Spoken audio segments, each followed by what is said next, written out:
All right, in compliance with Chapter 551, Open Meetings of the Texas Government Code, I call to order an information session of the Board of Trustees of the Austin Independent School District for Thursday, November 9th, 2023 at 6:11 p.m. A quorum of the board is physically present at the AISD Central Office to conduct this meeting. This meeting is streaming live on AISD TV and Apple TV. It's also being broadcast on cable channel 22 through Spectrum, Astound Broadband, and on channel 99 through AT&T Uverse. Closed captioning in English is available on these platforms for individuals who are deaf or hard of hearing. So welcome and thank you for joining us. We apologize for the delay. We had a little bit of technical difficulties, and I believe we are working on getting the Facebook feed up and running. So that will be up and running as soon as they can get it. So I do want to mention that you see the trustees that are here, and we also have Trustee Kaufman joining us on Zoom. So next is an opportunity for the public to share comments with the board. This time allows speakers to comment publicly on any topic of their choosing. We have time for up to 60 speakers, and as a reminder, the district continues to provide time during the regular voting meetings of the board to hear from the public about agenda items for consideration and vote. We have members of the public wishing to participate in public comment called a dedicated AISD phone line in advance of the meeting to audio record their remarks. So I believe we only have one person who called in this time. So at this time, we will now play the recorded message for public comment. This is Sharon Bain, AISD parent and inclusive calendar devotee. In January, the administration came before this board to add holidays to the calendar that reflect the diversity of our families. When concerns were raised about a conflict between Yom Kippur and school conferences that affected Jewish elementary families and educators, the administration promised to consider improvements in the 2024-25 calendar. Yet the two options before the public do not improve inclusion, nor do they even sustain this year's inclusion.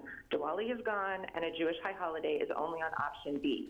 Committee members raised these issues and were told that edits were not possible. However, Good Friday suddenly appeared in the final round of choices. The message this sends is that these holidays are only observed when it's convenient, and there is not a true commitment to including them. Also, the elementary school conferences are still scheduled on the day denoted for Rosh Hashanah in option B. Please go back to the drawing board. Thank you. All right, so this concludes public comment. Trustees, are there any questions or clarifications? So I do have a question. I did want to just ask if there was going to be any further development on the calendar to address some of the issues we heard. So this is Matthias, interim superintendent. I'm used to doing that when I'm on the diet down there. So we absolutely can. I know we've gotten a couple emails about this as well.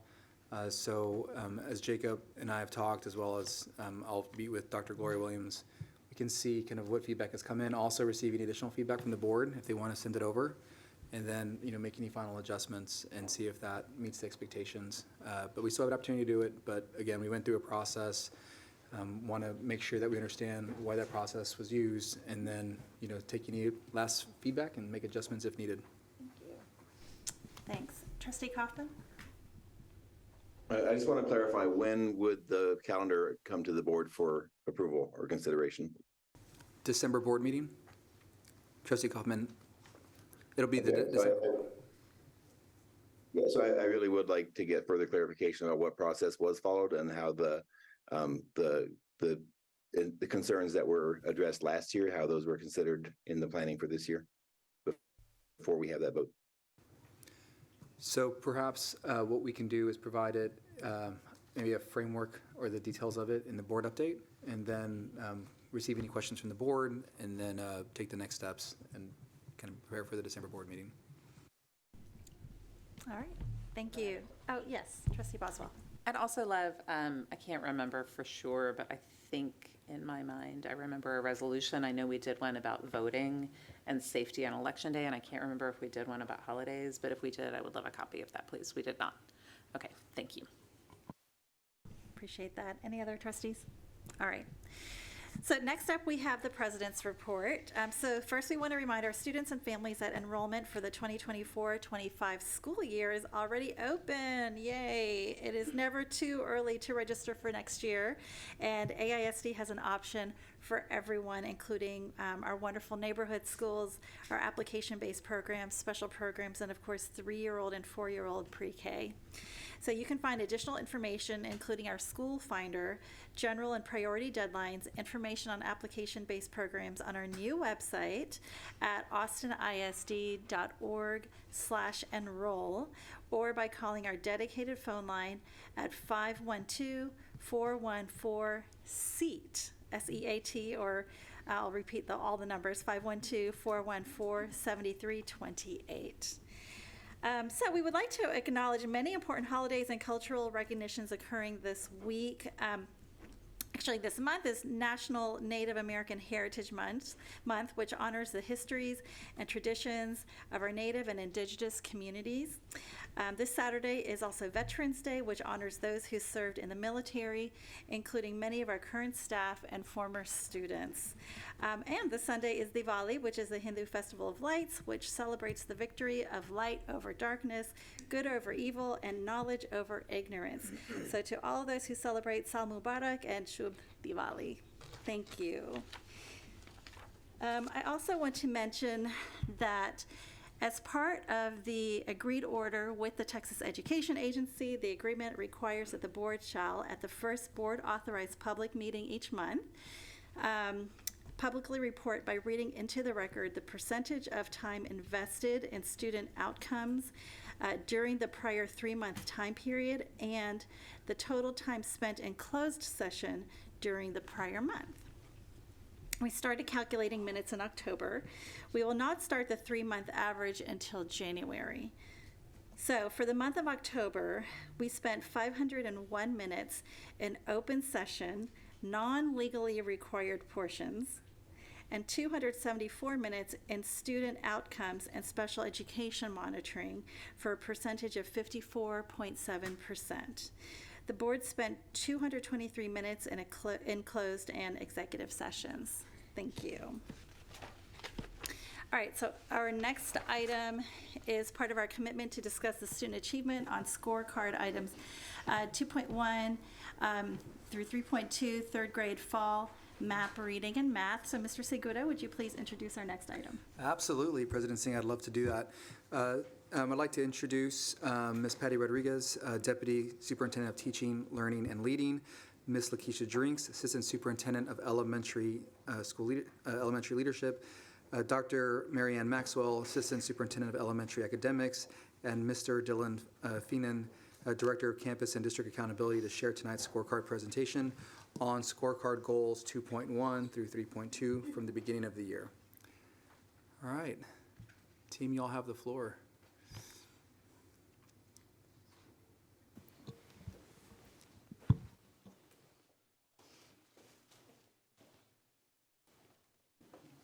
I don't know how to make this present.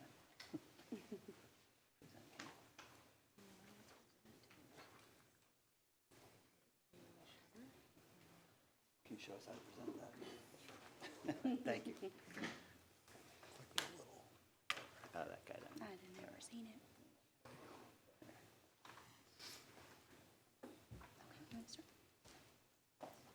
I'm starting. Okay, good evening. My name's Dylan Finan. Today we're going to look at scorecard goals 2 and 3. Oh, the microphone, sorry.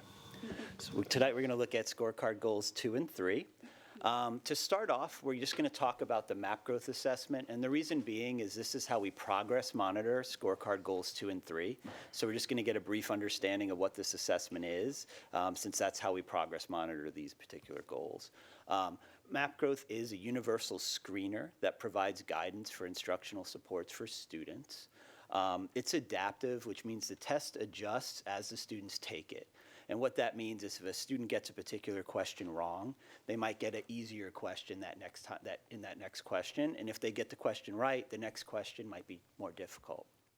What this means is that there's a potential for every student to take a totally different test. It's a measure of student growth over time, and it's also connected to digital learning resources that can provide interventions for the student, targeted interventions based on how they performed on the test. What map growth is not, is it's not limited to grade level content. And what that means is that if you have a second grader taking a math assessment and they're doing really well, they might actually get questions on third or fourth grade content if they're doing really well. So it's not an indicator of that particular curriculum related to the grade they're in. And that's also an important consideration when we're looking at this data. So we'll just briefly review the goals real quick. Goal 2 is pertaining to reading, and goal 3 is pertaining to math. So goal 2 says that it's the percentage of third grade students experiencing poverty achieving meets grade level on the STAR reading assessment will increase from 34% in school year 2018-19 to 60% in school year 2025-26.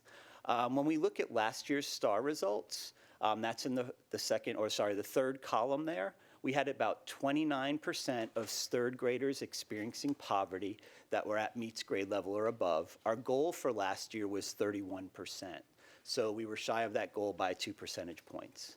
And goal 3 is the same thing, except instead of looking at reading, it's looking at performance on the math assessment. And if we look at the data there, last year we had about 23% of third graders experiencing poverty at meets grade level or higher. And our goal for last year was 27%, so we were shy of that goal by about 4 percentage points.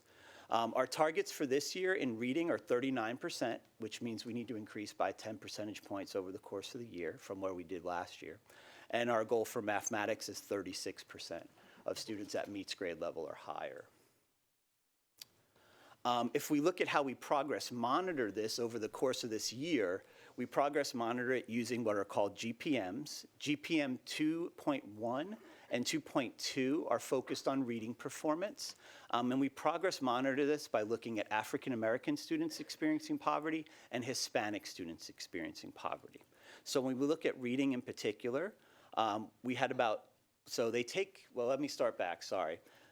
We use map growth to do this, and we use a metric called STAR projected proficiency. And what that means is that when students took the boy assessment at the beginning of the year, whatever score they got, MAP said, based on this score, we think that their performance on STAR will be this, whether it's approaches, meets, masters, or something. So they made a projection of what they think that student's score will be on STAR at the end of the year, based on their score on the boy assessment.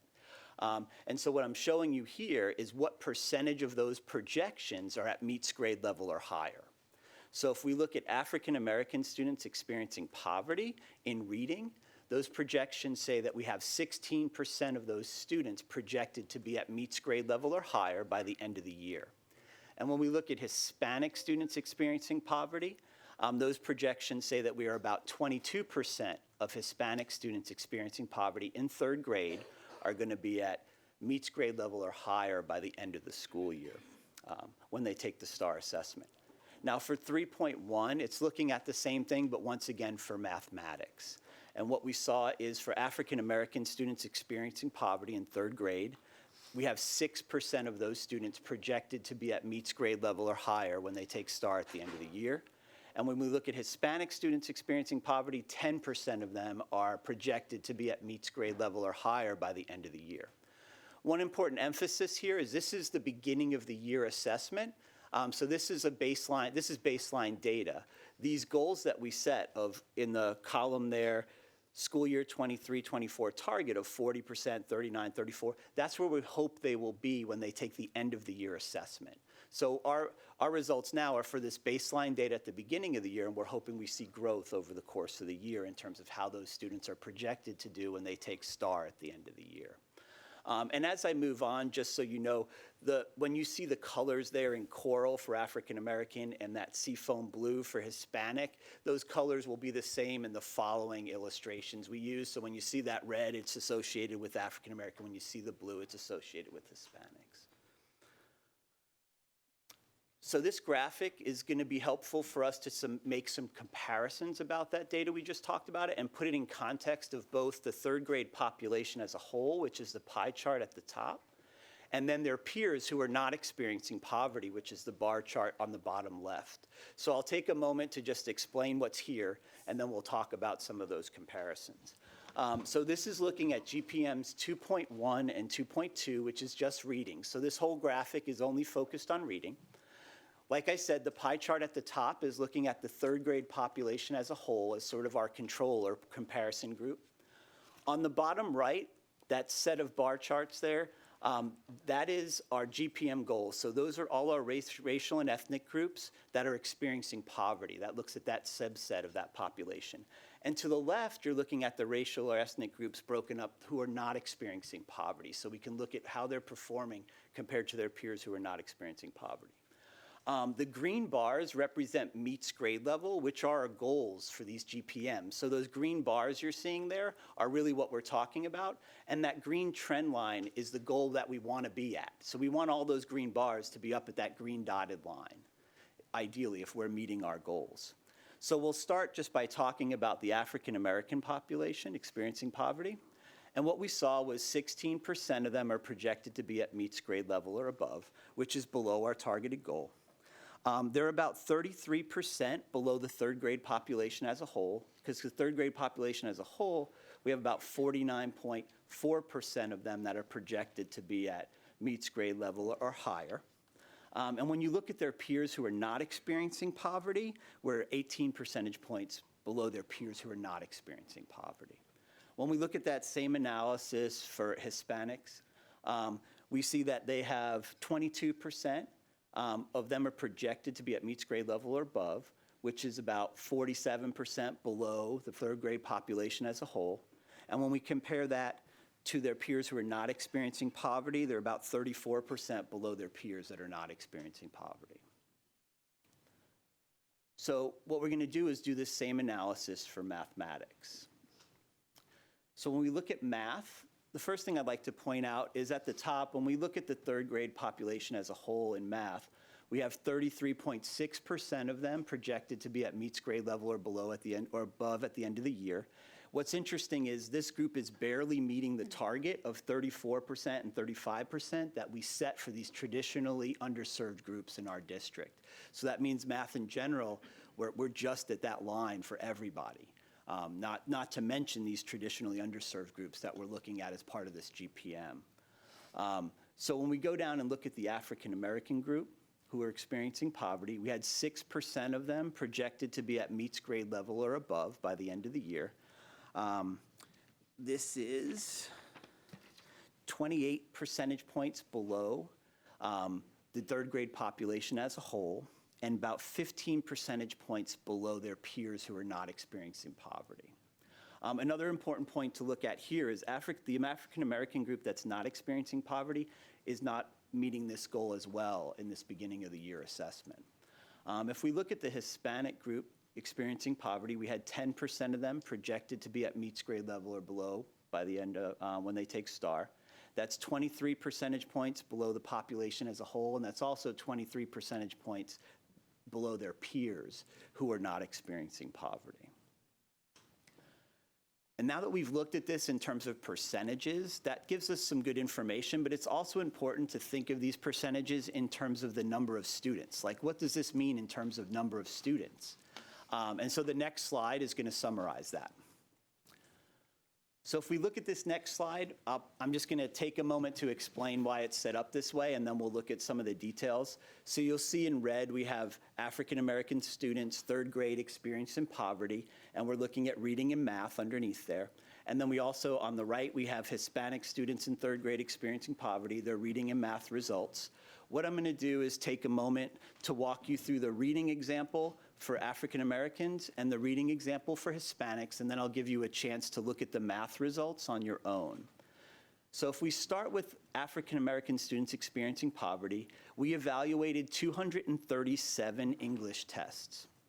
And then we also evaluated 241 English and Spanish tests combined. And what I mean there is that 237 on the left is included in that 241, and we had 4 additional African American students who had Spanish tests that we evaluated. And so overall, 16% of those tests were projected to be at meets grade level or above. What that correlates to is we had 39 students projected to be at meets grade level or above in reading for African American students that were experiencing poverty in third grade. Now, when we look at how many students we are away from the target, if we're looking at English testing only, we're 56 students away from meeting the target, which was 40%, if you remember from when we talked earlier. And if you look at English and Spanish testers combined, we're 58 students away from that 40% target. And the bottom line shows you the total number of students we need to meet the target of 40%. Now, if we look at that same information in terms of Hispanics for reading, so I'm jumping over to Hispanics in the reading, the 2 columns there, we had 1,155 English tests we evaluated and 1,982 English and Spanish tests combined that we evaluated. For English-only tests, we had 22% of them projected to be at meets grade level or above, which correlates to 250 students at meets grade level or above who tested in English. And if we look at English and Spanish tests combined, there was 21% of them that were projected to be at meets grade level or higher, and that correlates to 407 students that are projected to be at meets grade level and higher for both English and Spanish testers combined. In terms of how far we are away from the target, for English tests only, we're 201 students away from that target. For English and Spanish tests combined, we're 366 students away from that target. And once again, the bottom row tells you the total number of students that's needed. For Hispanics, the target was 39%, 1% below what it was for African Americans. So now that I've explained that, I'll give you a moment to check out the math results, look at that real quick, and then we'll move on.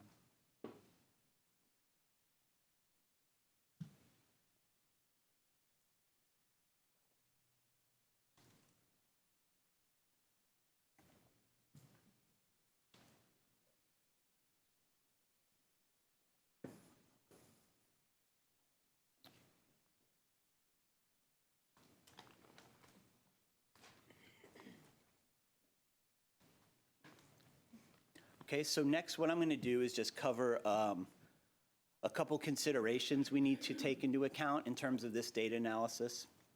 Once again, this was based on STAR projected proficiency. Like I said, these results we looked at, which means map growth gave us a projected proficiency of what they think students are going to get on STAR at the end of the year based on how they performed on that beginning of the year assessment, that baseline assessment. Now, their alignment study for this is based on the 2017 alignment study, which is actually the old STAR exam. So this is based on old STAR, not our new STAR exam that rolled out last year. NWA, which is the company that runs map growth, has said they're doing a new alignment study, and for our middle of the year or winter testing event, this will be aligned with new STAR. So the next round of data you see related to this will be an alignment study where that projected proficiency is based on the new STAR assessment. Also, we've presented 1 score per student. So what you've seen is 1 score per student represented. And what that means is we have a lot of students in our district for reading, for example, that take both the Spanish version and the English version. And what we do is we look at what the percentile rank is, and the lowest percentile rank on that test, we drop that result. And so you're only seeing one of those results in this particular analysis. And the reason being is that this goal is related to STAR assessment. So that's what the state does. They get 1 result in reading in English or Spanish, and they pool those to determine what it is. And that's what this goal is looking at, is 1 result per student. The ECD numbers that you're seeing here are not correct because our ECD hasn't been finalized yet. So we know that that's going to change moving forward. Once we get a finalized ECD number based on our PEIMS records, we'll retroactively update the data that's in this presentation and in the scorecard monitoring report. But you could expect that to change.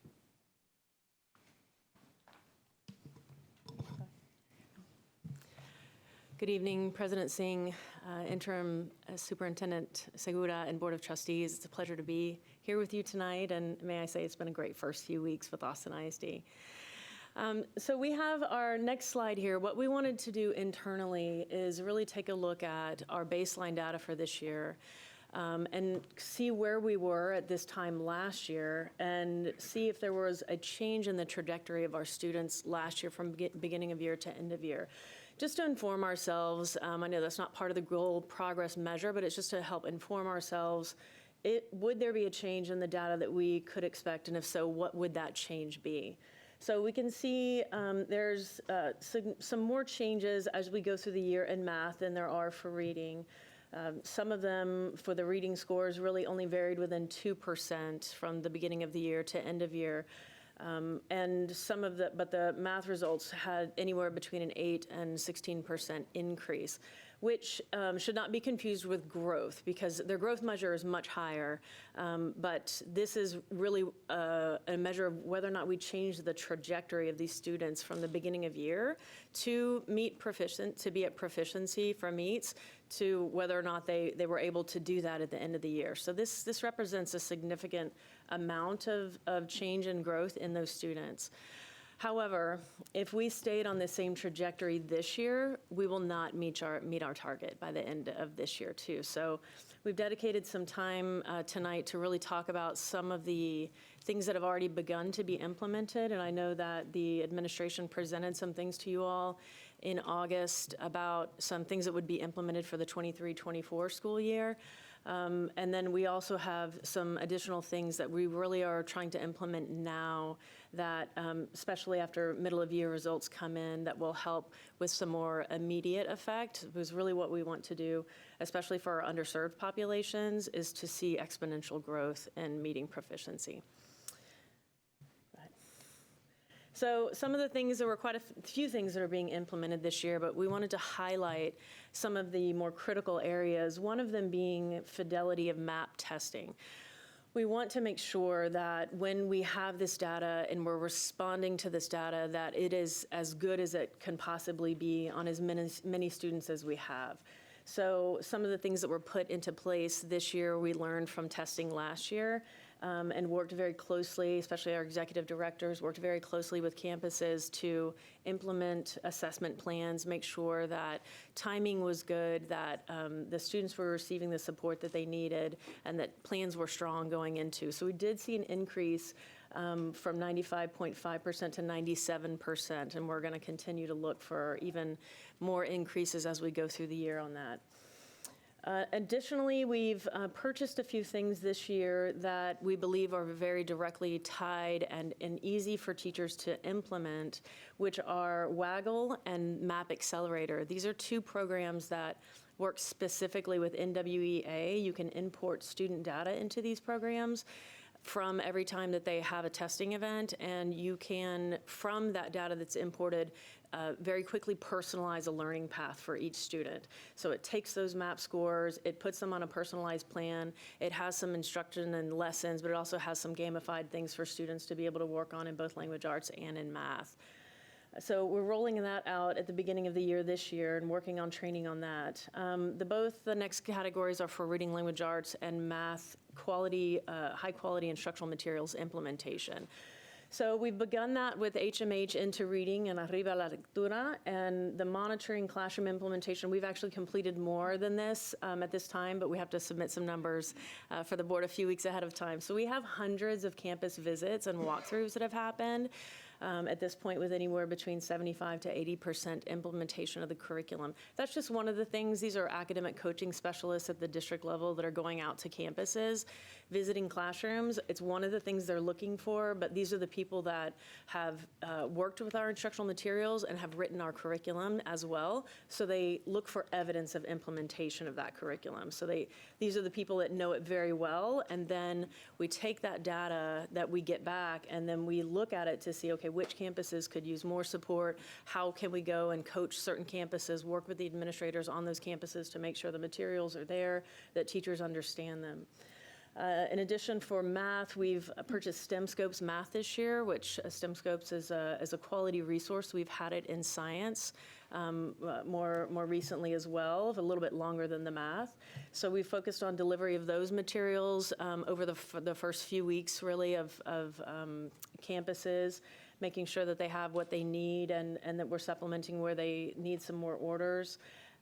Most of our time on this with STEMscopes too has been, there's an emphasis on using manipulatives, and then helping teachers with planning support.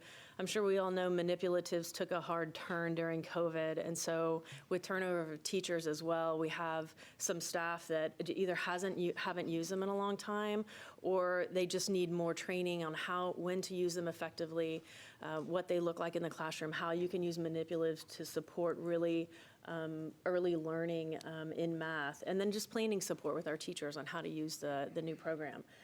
So that kind of leads us into professional learning as well. We've started what we call just-in-time sessions. We've had more than 13 by now, and hundreds of teachers, instructional coaches, and then some principals and assistant principals who have attended these sessions, and they were anywhere from 3 hours to 6 hours long, so they can be all day. We've had representatives from lots of campuses. We've gotten a lot of great feedback as we've gone out and visited campuses too on this kind of training, and this is curriculum-based professional learning. So teachers come in, instructional coaches come in, they get the opportunity to actually work with the materials. It's for the chunk of 9 weeks that are coming up in instruction, so it's very relevant to what they're about to teach. It's on it's across content areas, and so they can choose different team members to go to different sessions and take that learning back to campus. But they actually have time to use manipulatives and dig into the curriculum so that they feel confident and even experience some of the labs and things like that from the student perspective, so they understand what it's like to learn it and really use the materials. So we've had those personalized coaching sections from HMH. Over almost 40 campuses have taken advantage of that. This is a vendor option where they can come out to the campuses for a full day, and campuses get to tell them ahead of time, this is where we are in implementation, and this is exactly what we need in our professional development. And so they come out and tailor those sessions. They can have it with the whole staff. They can roll it through PLCs all day, so it's a smaller group for learning, and it can be per grade level. So they've enjoyed that as well. And then STEM scopes training for teachers and principals, which I've mentioned. And then we're in the middle of the construction of a trainer model for STEM scopes math. We do need more training on that as a new resource and rolling out later. We do need what we want to do is really build campus expertise in this area. And so if we can have a trainer of trainer models, then the people who have worked closely with this curriculum and have developed these materials and developed our curriculum around it can really train and build up campus expertise so that they can begin to roll teachers through and other staff members who are involved in instruction. So these are some pictures of our just-in-time sessions. We wanted to share these and the great feedback that we've had. And so the first on the top left, we have MET and Humanities co-presenting. They are co-presenting because they have a joint effort in writing the curriculum together, so that when we write the curriculum from the beginning, we're doing it from the viewpoint of multilingual rather than monolingual. And so what they've done here is they presented these sessions together to teachers so that we can support teachers co-planning on campuses when they go back and really see how the curriculum how the curricula are really connected. On the sort of top right, we have CLI strategies integrated into K2 language arts just-in-time sessions. So these creative learning initiative strategies are very impactful strategies, especially when they're connected to curriculum and they're connected to standards and some of our readiness standards. These are, as you can see, an opportunity for teachers to really get into manipulatives and see what it's like for students to do that. These strategies really help learning stick for students, and so we wanted to incorporate those into the just-in-times.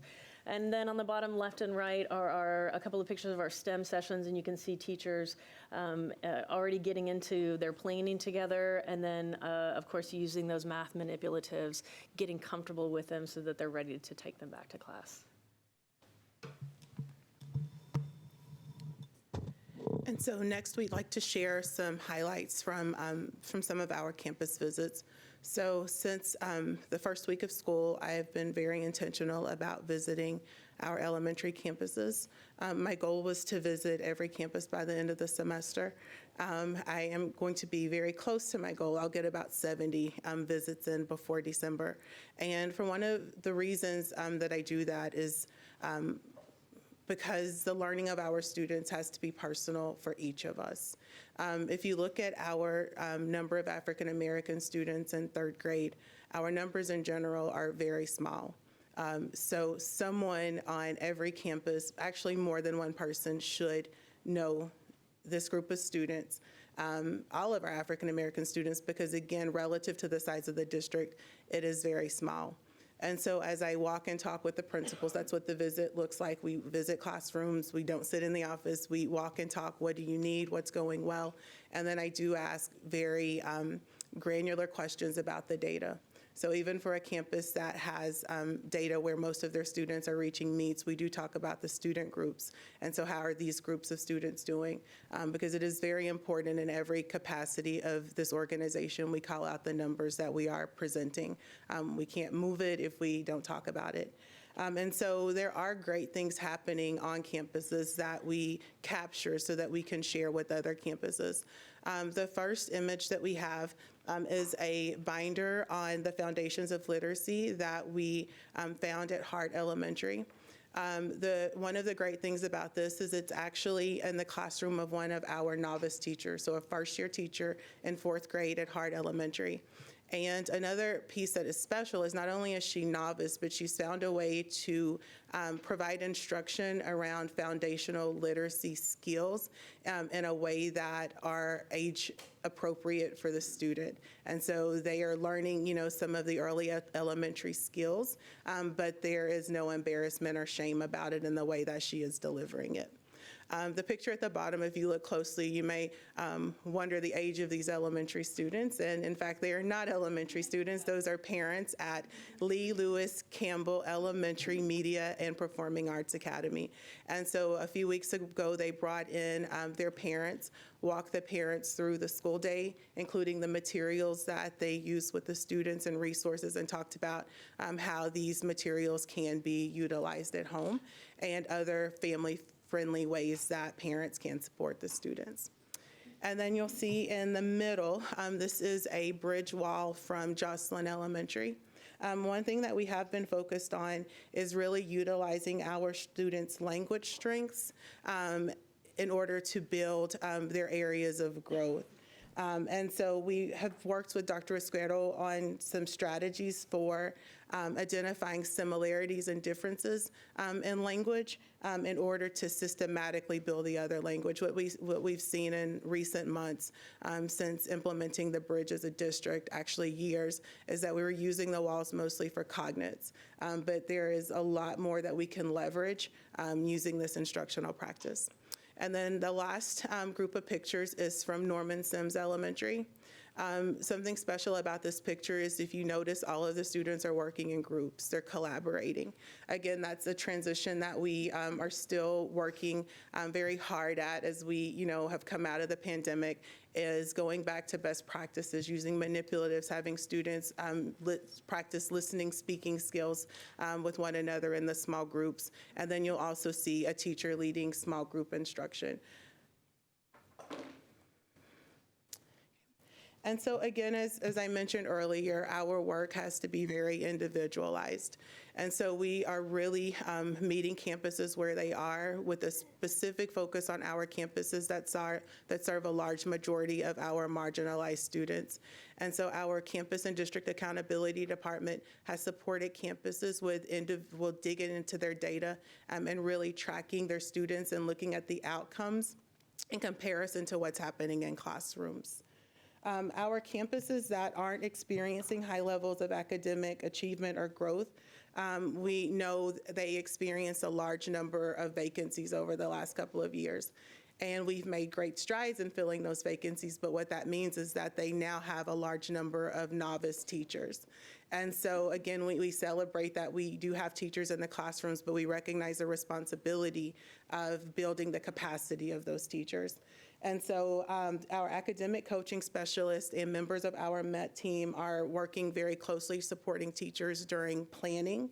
And then the executive directors are supporting our campus principals as they implement the resources, as they use campus assessments and data to provide feedback to teachers for their growth. And then our academics team is supporting campuses, again, with our just-in-time trainings, with helping campuses create common formative assessments at the campus level, and using our school city platform as they facilitate professional learning communities.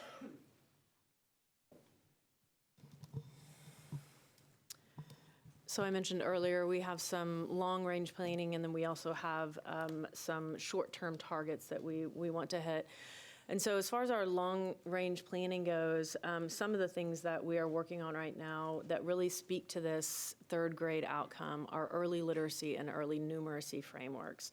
Early literacy has had a lot of attention in the last few years, and many districts have seen early numeracy need some attention now too, moving forward. And so we really want to pay attention to both of those, particularly our early literacy framework I can talk about with the collaboration we have with the Texas Urban Council. We had the opportunity to spend last weekend in working sessions with them on quite a few important topics. One of them was early literacy frameworks. And so we had the opportunity to get together with our assistant superintendent and chief team and really look at where we are with this, do some self-reflection and evaluation of where we need to go next.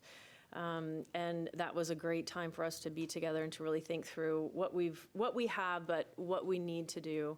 And you'll hear me talk a lot about these early literacy and early numeracy frameworks because both of them will involve very explicit and systematic instruction. Without that, we will not be able to change the underserved populations of students in the most effective way.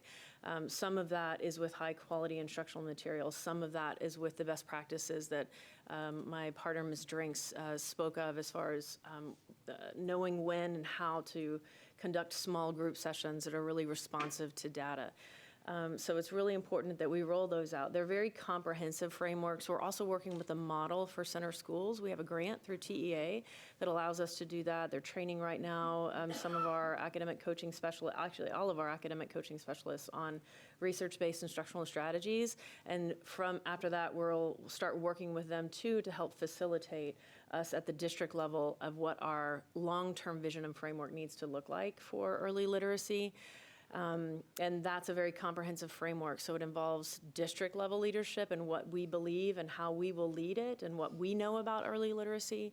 It involves how we will define universal instruction, how we will define intervention instruction, how we will engage community and family members in early literacy. And so we want to repeat a very similar process with early numeracy as well. And then I'm thankful that we have elementary focused staffing and that the district has had the foresight to establish that, not just personally for me and being able to come here to Austin ISD, but I'm excited to help build a team and build out a team with Ms. Drinks as well, so that we can get out, visit schools that are elementary and really see what's happening, and then also have people that are just elementary focused so they can respond to what we're seeing in the data at the district level. We should always have that response at the district level to see how we're supporting our campuses to make change on campuses. So some of the things too, we've been looking at GPMs a little bit differently, not necessarily the GPMs that the board has at this time. I know that the district is going through a process for that, but how are we internally monitoring our progress measures toward that third grade goal? It's very difficult to do that just in third grade. And so we really want to start looking at pre-K through second grade data. Circle data is rich, and there is a lot that we can learn from it. MAP data is also rich, and we're looking at that and some other opportunities that we can use the MAP data for in some of those reports. But really, we need to know what's happening in pre-K through second grade, because if we're not intervening early in response to the data at those levels, it's really difficult to put it on the shoulders and just look at third grade data. So we definitely have started partnering with the CDA department on what would those measures be that would tell us the most that we need, not just at the district level, but at the campus response level, and how we can monitor that year over year to see if our system is making the improvements that we want it to. And then we do have our short-term targets. As mentioned before, we definitely have some opportunities for stronger implementation with MAP growth, which looks like testing students in smaller groups so that we're able to ensure that we are actually measuring their literacy skills and not necessarily their technology skills. That's a challenge with testing students on devices. We are also planning for an intentional focus on using data reports for instructional responses. So really drilling down to the classroom level and helping teachers to understand what each piece of data means for the specific students in their classroom. And then giving some instructional recommendations through our campus leadership, our academic coaching specialists, the MET team, all of us that visit classrooms and campuses on a regular basis. And then also making sure that we are supporting the use of our adopted resources. That was the first step, making sure that every teacher had the HMH materials, making sure that we had STEM scopes for math. And so now we have to support our instructional staff in implementing these programs in their classroom. And then we are actually focused this year on making our campus improvement plans living documents. And so after campus instructional leadership teams review their data, really going back to our improvement plan and making sure that our actions and our resources align with the data that we are seeing through map growth and panorama and our other measurements of data. Okay. And that is our presentation, and we will take any questions. Thank you. Appreciate that. All right, so trustees, so now is the time for us to ask questions on the current vision. Our goal tonight is monitoring and ensuring that our reality matches the vision presented. So when asking questions, we should try to focus on the data presented.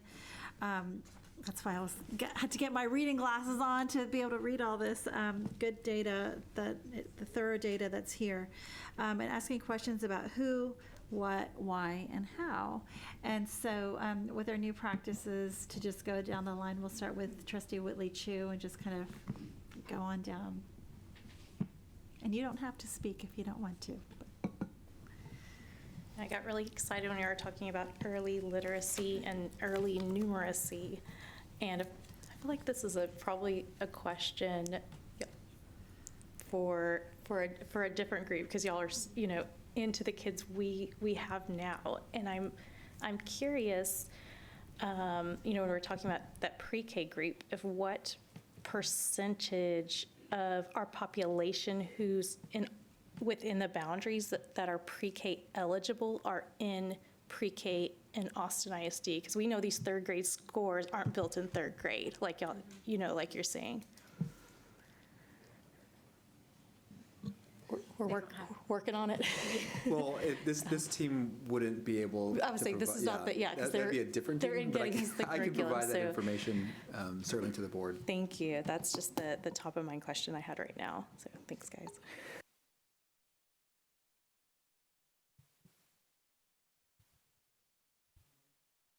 Comment? Thank you for the reminder. Gosh, I guess my question will be around early numeracy. Again, I'm glad that we're kind of calling that out and spotlighting it. In thinking about all the budget process things that we'll be working on going forward, are there any things that come to mind, whether budgetary or not? Are there things that we can do to support the short and long-term goals that y'all have shared with us? Anything else, technology-wise, resource-wise? Yeah. So we are, thank you for that question. I appreciate that. So we are in discussions about all of that. And before we even get to that point, what we're really trying to establish first is a shared vision. That has to be what we establish first, and then coming up with our why before we even build out those frameworks. Once we get into the weeds of the work with the framework, we most definitely will look at what are some of the resources, that we could possibly be utilizing. But really, right now, in the stages that we're at, we're really just concentrating on norming everybody on one shared vision, and then really taking a look at what is it that we need in our framework, so that what is in our frameworks comes to life into the classroom to really make a difference. But we will definitely keep that in mind. Yeah, great. Sounds like it's foundational, right? Like, do we know where we're headed? Are we headed there? And then add the other pieces. And I think I really appreciate the mention of just the reality of staffing turnover and novice teachers. I'm also going to steal that word novice. I'm like, that's what you call early career people. I was having this conversation in my job, so novice. I'm calling everybody novice. anyways, back to the point. I appreciate that call out, and just curious to see, as y'all are visiting campuses, are there any aha moments that some of those novice teachers are having, and even really bi-directionally, right? Like some of the more seasoned staff are teaching novice, but also novice are teaching seasoned staff. So just kind of curious to see what y'all are observing. Right, so novice, it looks a few different ways, right? Like right now. So we have novice teachers that have gone through teaching programs. We have novice teachers that were not in education, before this year. And so there are different entry points. And we are just really working on, again, meeting each group where they are. But I do think it's worth mentioning with the science of reading, that's new for a lot of us, right? So not just our novice teachers. We, came up under a balanced literacy model. And so, now that leads to more teachers that need to be trained on, the science of reading. And so I really do think that in this year, that is our greatest lift. Dr. Maxwell and I, again, we've visited classrooms since she's, been here, and it's just been really great. But it is abundantly clear that we have to have some supports for our teachers. What I do see with campuses that have had a significant amount of turnover, but their students are still showing growth, is that they have campus supports. And so some of them have additional curriculum intervention staff that can go in and help teachers. Some of them have mentor coaches through our talent strategy team. And so right now, I just think, as we do plan and as you guys are asking for recommendations regarding our upcoming budget, we just really can't put enough resources into supporting our teachers that are in the classroom, because there's a lot of newness for everyone. Again, we mentioned STEM Scopes Math. That's new this year.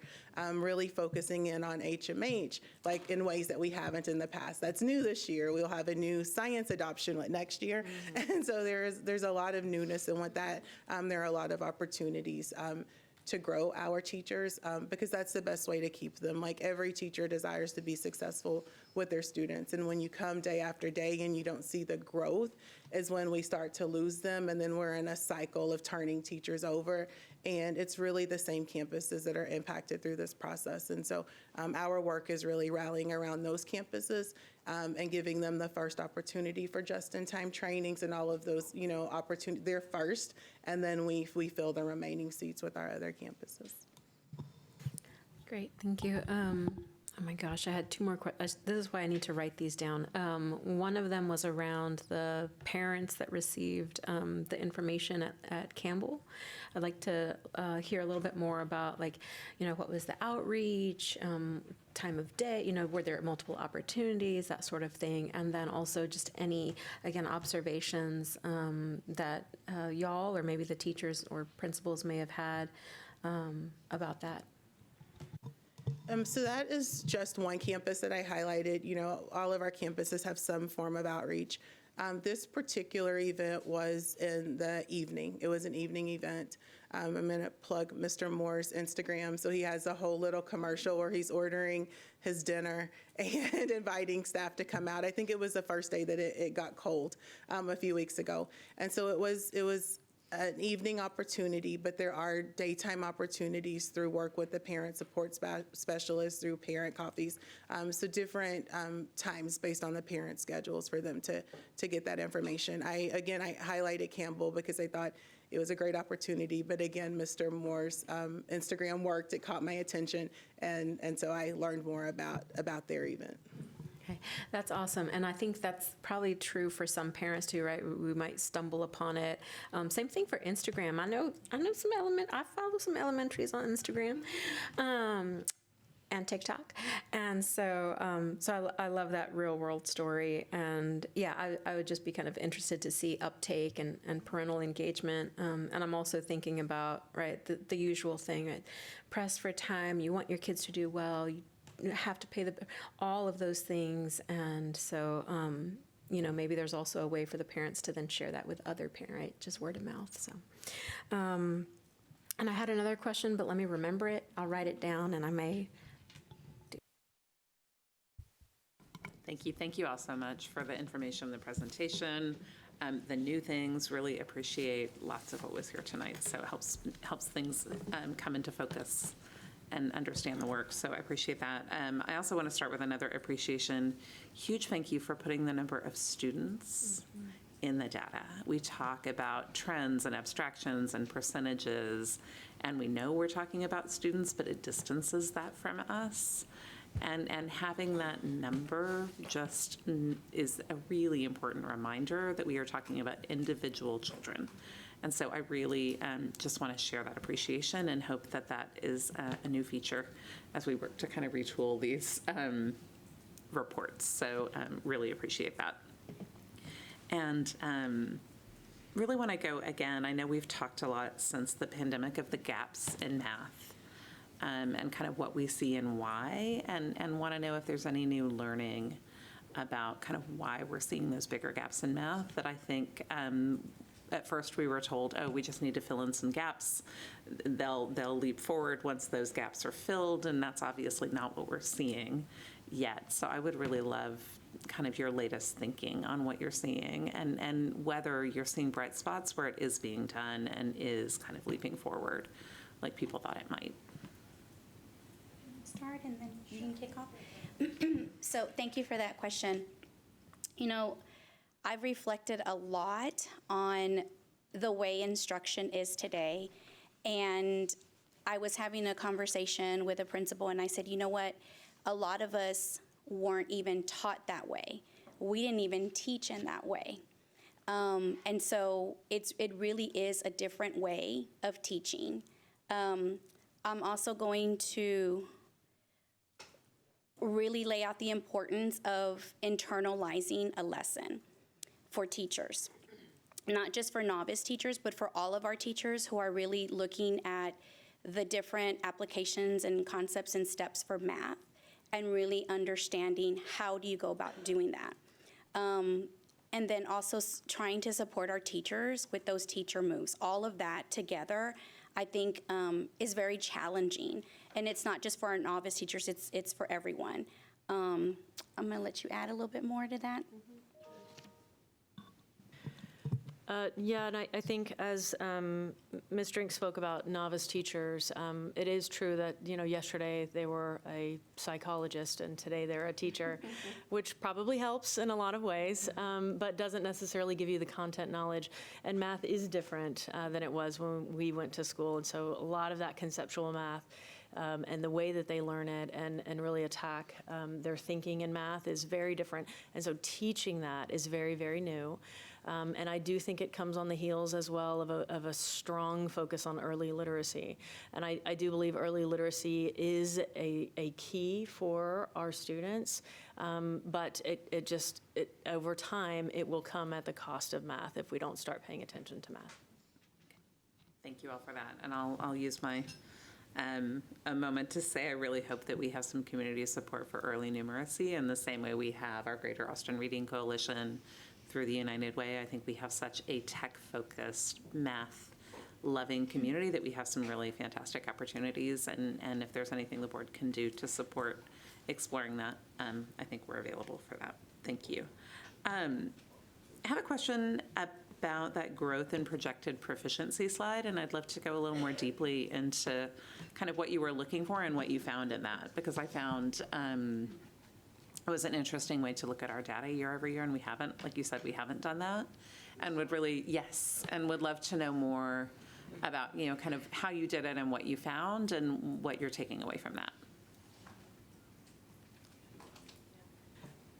I specifically asked for this look in the data, and what I really would like to do as well is a more longitudinal look at this, because this is actually comparing two different cohorts of students.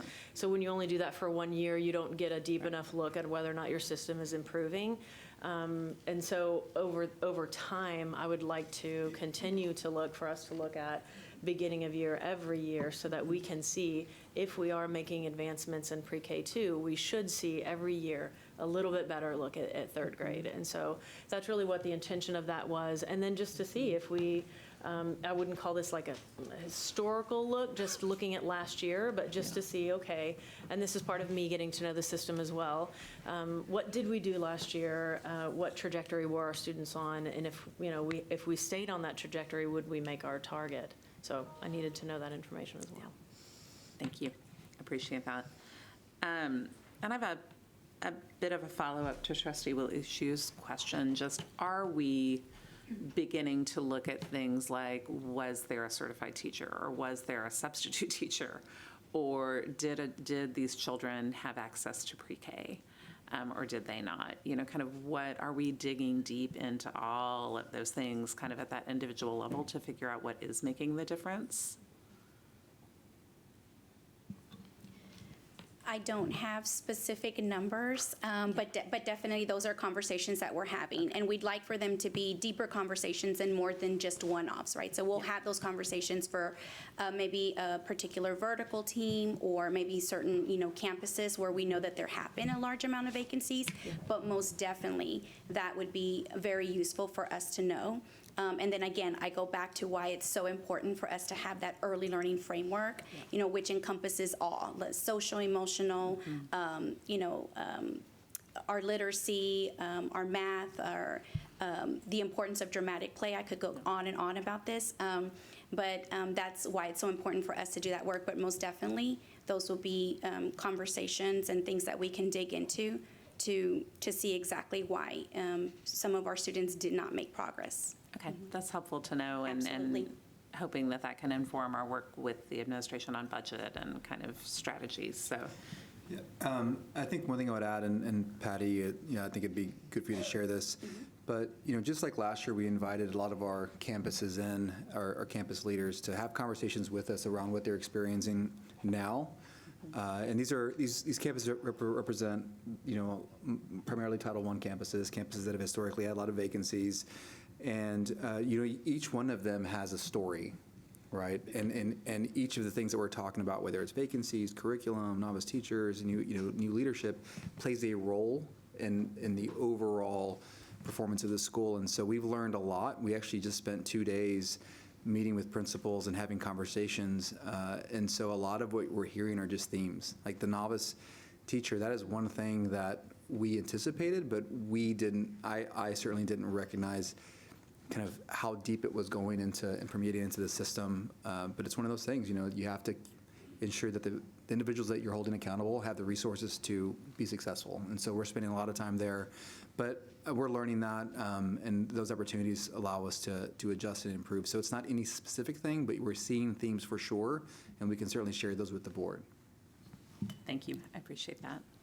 I have another question about that fidelity in testing, and I'd love to know a little more. I think Ms. Drinks, you mentioned that we need to not be testing tech skills, that the tests need to be testing what we really need to do. But I know we've also heard from campuses that kids are exhausted by testing or stressed by testing and blowing off the testing sometimes, and that, fidelity means people taking it seriously but not stressing, and how are we measuring that fidelity? Like, what are we describing as fidelity, and how are we navigating that to make sure the information we're getting is really solid data, and that we're not making decisions based on things that are not as solid as we wish they might be?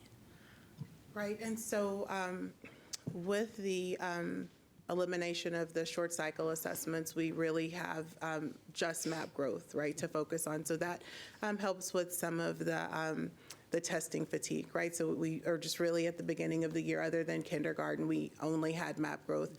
But when I speak about fidelity to the test, I think a lot of our campuses were very intentional about having like their kindergarten and first grade students test in small groups. But what we know about students is sometimes you have fifth grade students that need to test in a smaller group so that they are able to focus. And then just to observe, because again, as Dylan mentioned, if the student gets the answer correct, then you move on. If you don't get the answer correct, then sometimes it ends the test. And we have some kids that are smarter than we give them credit for, and you learn pretty quickly. If I start to miss, it's over, right? And so just having smaller groups so that you're aware and you're able to monitor your students and that they're able to give their very best. Map Growth also has tools such as highlighting and rulers and calculators and all of those things, and we want to make sure that the students are taking advantage of those tools. Those are some of the same tools that they see on STAR. And I mean, honestly, when you're testing a class of 25 fifth graders, whole group, it's hard to monitor those things and make sure that they are happening. And so then sometimes you don't get the most accurate results. Because I can tell you, I have one at home that figured it out very quickly and wasn't necessarily meeting her targets. And then we started to ask, yours too, Trustee Lugo. And so we started to ask questions. And so now, the more that we administer Map Growth, the more that we learn, not just about data, but about our practice through, test administration. And so that's what I'm speaking about with fidelity. So not testing them more, but just making sure that the 3 times a year they test gives us credible data. That it's high quality. Thank you very much. Yeah, my kids are older than this, but I know exactly which one of my kids would have figured that out. So yes, thank you. Good. And then I have one other question, which is the slide that showed the English-only testing versus the English and Spanish testing. And I know for a while we were getting the English-only numbers and the Spanish numbers were left out, and that was giving us a very incomplete picture. And so going forward, are we going to disaggregate it like this, or are we just going to put everyone together in English and Spanish and just kind of all the tests? Are we gaining something by separating it out, or should we just look at everybody testing as they test best? My opinion would be we do the data as it's best aligned to the purpose, aligned with the goal. So in this instance, the goal is we're trying to see how kids are going to perform on STAR at the end of the year. So what do they do with STAR? They take English and Spanish tests, they pool them, and they get a percentage. So if that's what we're looking at, then that's what we should do with this data. So in that sense, in this context, we should be looking at English and Spanish only, because that's most strongly aligned to the goal, in my opinion. And so, yeah, we would need to go goal by goal, and then that decision should be made based on whatever goal we're trying to predict and whatever goal we're progress monitoring. That makes perfect sense. Thank you for that. Okay, that's it for me for now. Thank you. So I have a few questions.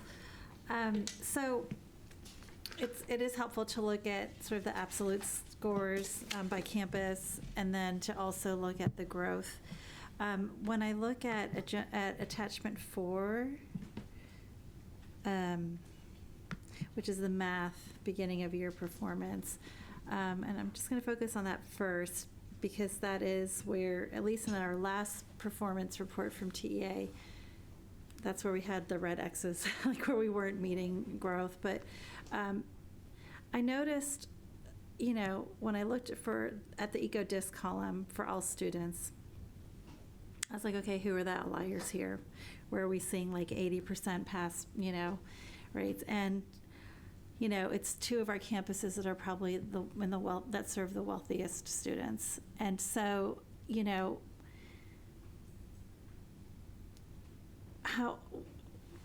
this is kind of like the question. It's like, how do we as a system really address that? I don't know.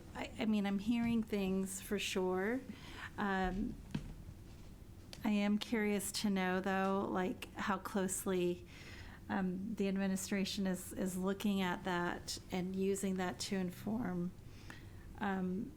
budget or whatever it is. Like, how are we going to get, like, how are you all thinking about doing things differently this year, or for next year, really, as we're thinking about our budget for the next year, so that we kind of break this predictable cycle? It's a big question, but There are lots of ways to answer that. Do you want to start, Patty? Absolutely. I'll start with this, and thank you for the question, President Singh. a strong start. We have to have a strong start, and this is exactly why we know that we have to have a shared vision with early learning, because that's where it starts. And then moving beyond that vision and moving then into practices. When I think of how you move decades of students not progressing, we look at things as effective professional development. And I say effective professional development because that professional development has to make a difference. We know that it has to be job embedded, it has to be differentiated, and it has to meet the needs of very, specific campuses. That they have different needs. In addition to that, looking as teaching, learning and leading, looking at an effective coaching cycle as well. I know that we have coaching and we're providing feedback, but really looking at it as a system and really developing this vision of that we believe in the growth of everyone, right? Not just our teachers, but the growth of our principals, our assistant principals, and both with that consistent coaching and feedback, differentiated, effective professional development, then that leads to the skillful implementation of the curriculum, of interventions, and teachers experiencing success. But I really do think that it starts with that vision of a strong start first, and really understanding what needs to go into that framework that also encompasses our beliefs in Austin ISD. And I think that that's really going to launch our work where we would be able to see a big difference moving forward. Thank you. Yeah, the one thing I would add is, our approach, I think, since we came together many months ago, has been to identify where we continue to have trends and the schools that have historically been underserved continue to be underserved, right? So that's informed your budgeting process, it informed our staffing process, it informed how we modified a curriculum schedule to purchase manipulatives and resources and distribute them to the summer. And then now now we have an increase in staffing, which is great, but now we have to provide the resources to ensure that they are effective or more effective and meet them where they are so that they can meet the needs of our students. And so I think what you're seeing, what I hope that you're beginning to see as we move through this work together, is that it is coming from the resource side, the staffing side, the curriculum side, and it all has to align to move it. But I think what we're seeing is are trends that we've seen in the past, and so we're making decisions now, and we have been for many months to move the work. But yeah, it's threaded throughout the entire organization. Yeah, I appreciate your talking about all the different pieces, and as I think about Dr. Hawley's office and the 7 conditions, that's a helpful lens for me as a trustee to think about this data, and if that, and as we move later into our board monitoring conversations, thinking about how we can get this holistic view of all the pieces, the family engagement, all the other pieces, that Trustee Hunter talks about, so I'm excited to hear about that. On a more positive note, I did look at the growth as well. It is so helpful to see the data presented in this way. I did have a question, though, and I'm sure you said this in the presentation and I missed it. But so in attachment 3, we're looking at that is the percentage of students who met the growth target for 3rd grade reading. But this is based on beginning of year data, right? So what is the growth from?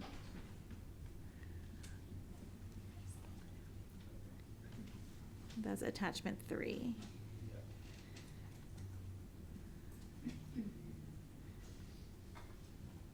Yeah, this is the percentages, sorry. This is the percentage of students that met their individual growth target.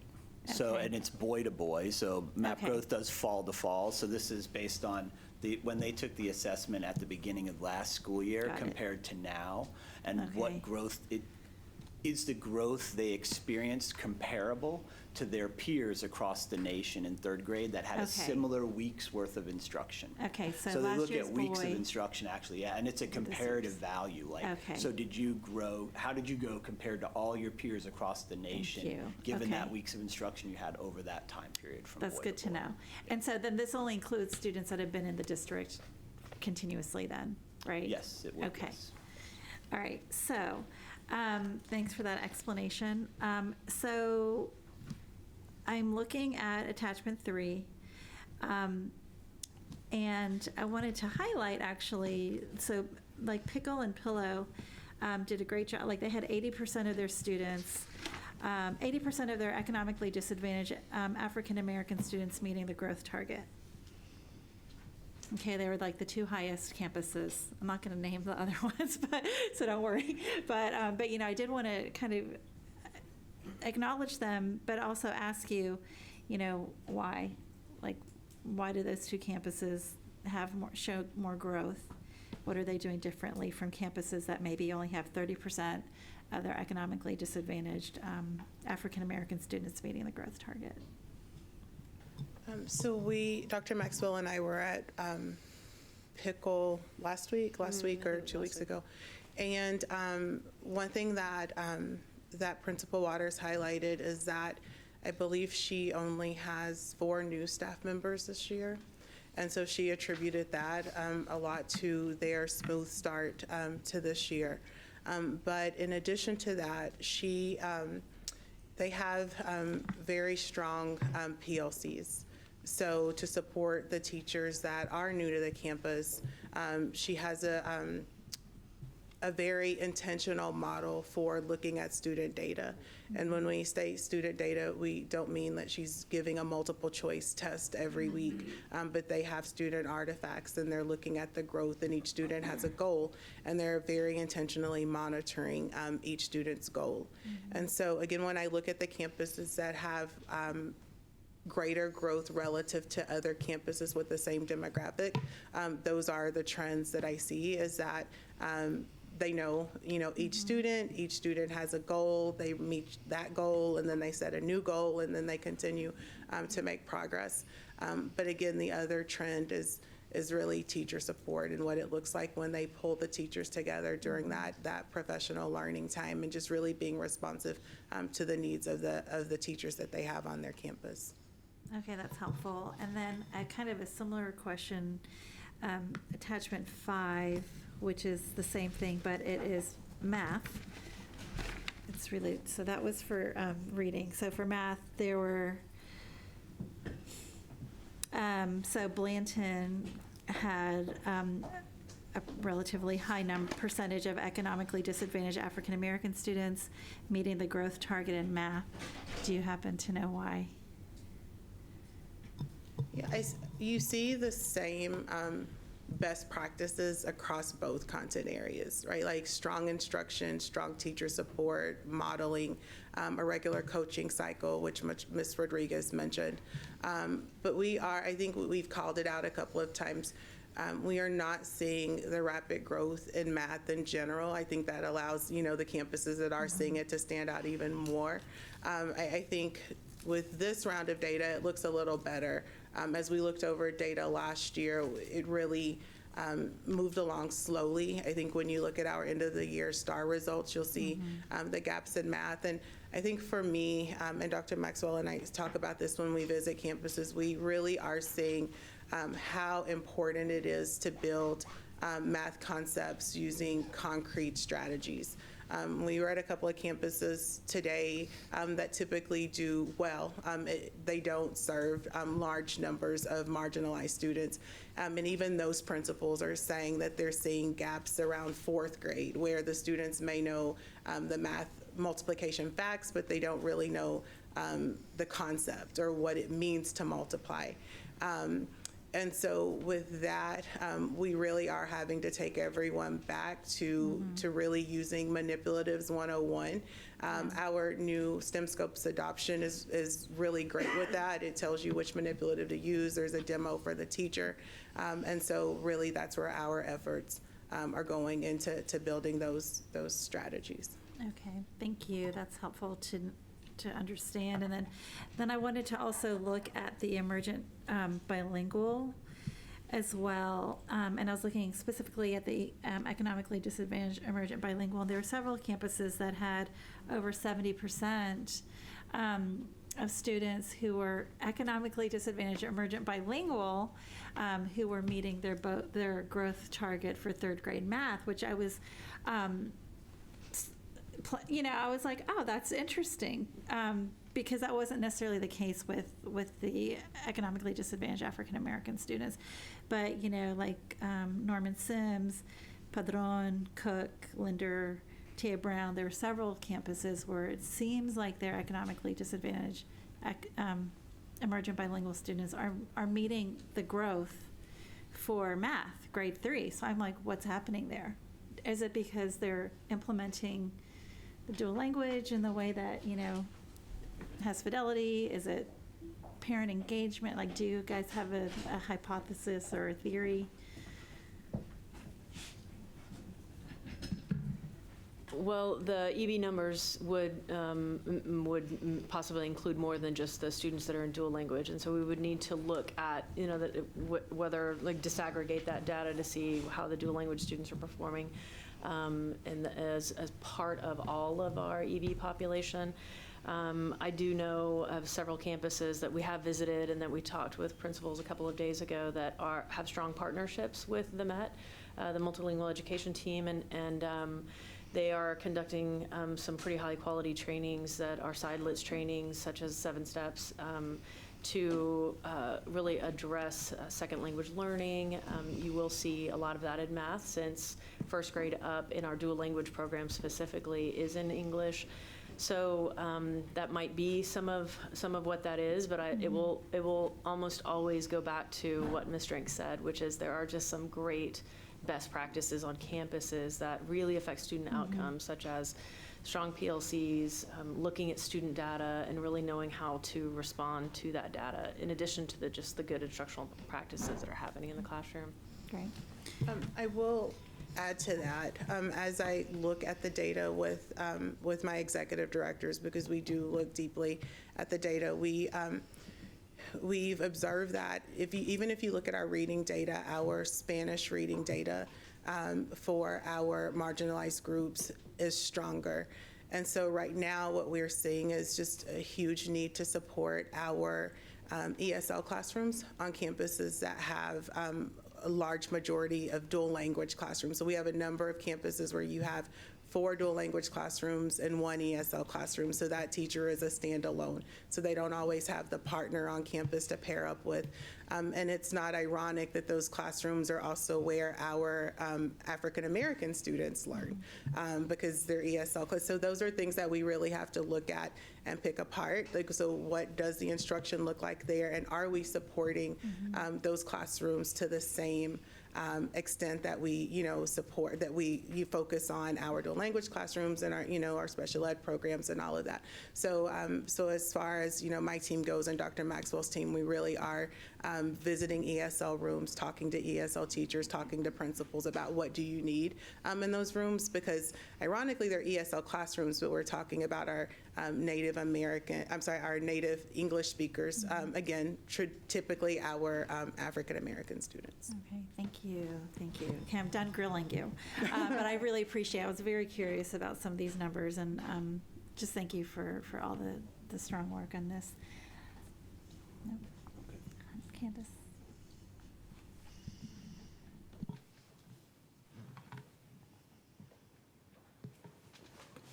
I do not have a question. I do have a sobering comment, though. Almost a year I've been sitting in this chair, hearing the same thing. I spoke with the superintendent recently, and I mentioned to him that, because we've been having this data for a while, and we've been able to look at it, and with all of our best efforts and everybody working 110% full bore, I see these numbers, and what I hear is not, I hear 84% of third graders will not be able to read on grade level. I hear 79% of Hispanic students will not be able to read on grade level. 94% of African Americans will not be on grade level when it comes to math. 90% of Hispanic students will not be on grade level when it comes to math. I know that you know it's unacceptable. I know the hard work that you do. But I'm in a community where I have to answer a question. And this is the question when I go to the barbershop and get my hair cut, when I'm at the beauty shop waiting on my mama, when I'm at the park or whatever.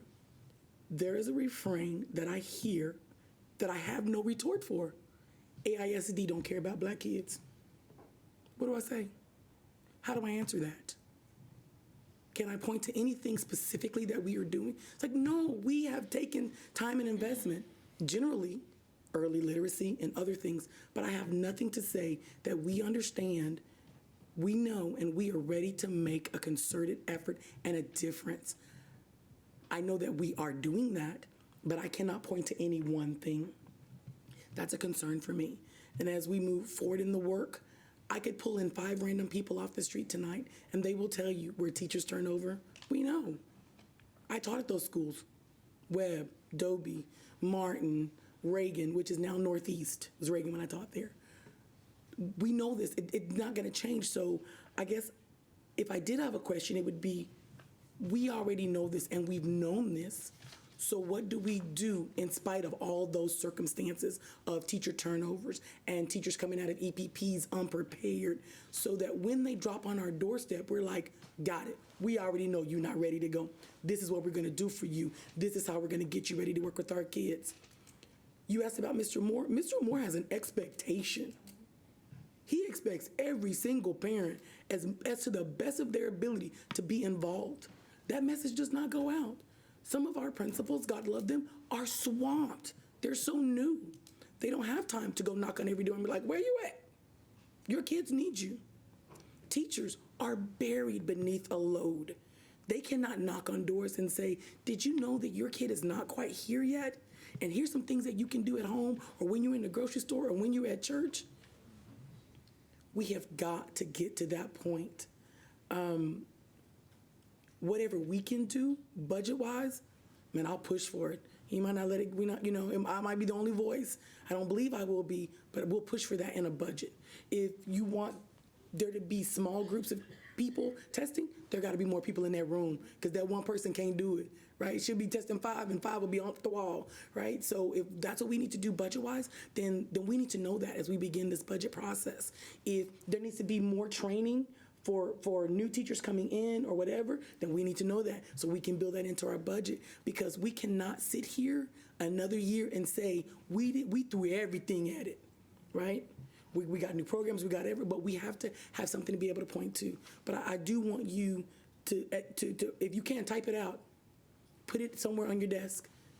AISD don't care about black kids, and say today that's not going to be true of me, because I'm going to do everything in my ability to do that.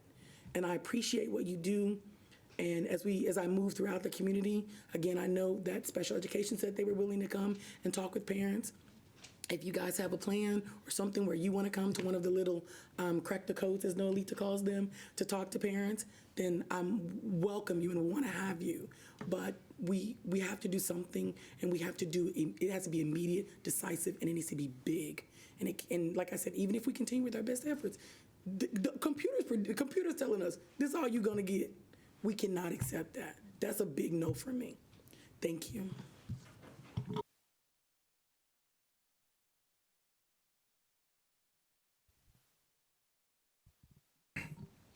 Hi, everybody. So Dr. Maxwell, you were saying about looking at STAR projected proficiency is also what my inclination was to do when I looked at specifically the campus data for District 6. I pulled the monitoring report from 2022, and then I compared it to the data that we were provided for 2023. And I guess I'll talk about math first. But when I look at math, not only the projected proficiency, but also the percent of students that met their growth target, there's a huge difference. There's growth across economically disadvantaged and non-economically disadvantaged in all demographic areas, but the growth is much higher in non-economically disadvantaged. So I hear you talking about the strategies and the adjustments that are going to be made. And so I compared the strategies in this monitoring report to the one from 2022, and I noticed that 8 of them are continuing. They're staying the same. 2 have been removed, and then there's been an addition of 11, I believe. So now we're like a total of 22. So I want to know, when I look at the data from Table 3 and 4, why is there such more of an increase among non-economically disadvantaged students in math across both proficiency and projected growth? What is it about the strategies in the monitoring report that aren't making it to economically disadvantaged students based on what you've seen in your campus visits?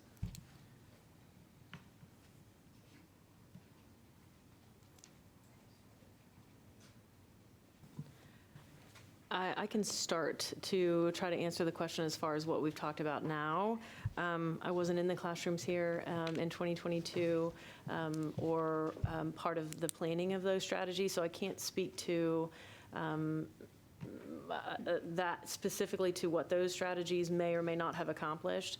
I do know that it's common for any district to look year to year and say, we were able to implement this well, and let's continue this forward because we got good feedback and we have seen some positive results, or we may not have been able to implement this well, or we've found on campuses that this didn't have an effect that we thought.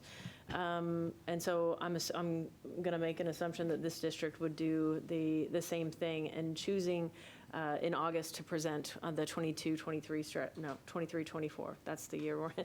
And the 23-24 strategies. So I think that's about as much as I can speak to that piece right there. Or as far as what it looked like in implementation on campuses last year, I don't know. I just see the continuation of a majority of the strategies, and if the data from the STAR projected proficiency, if it's not as successful among economically disadvantaged students, then I wonder why that strategy is being pursued or continued to be pursued. And in that piece, and in some pieces, we may be looking for time in implementation. So you can't necessarily see the results that you want in 1 year, knowing that we are looking at a systemic issue.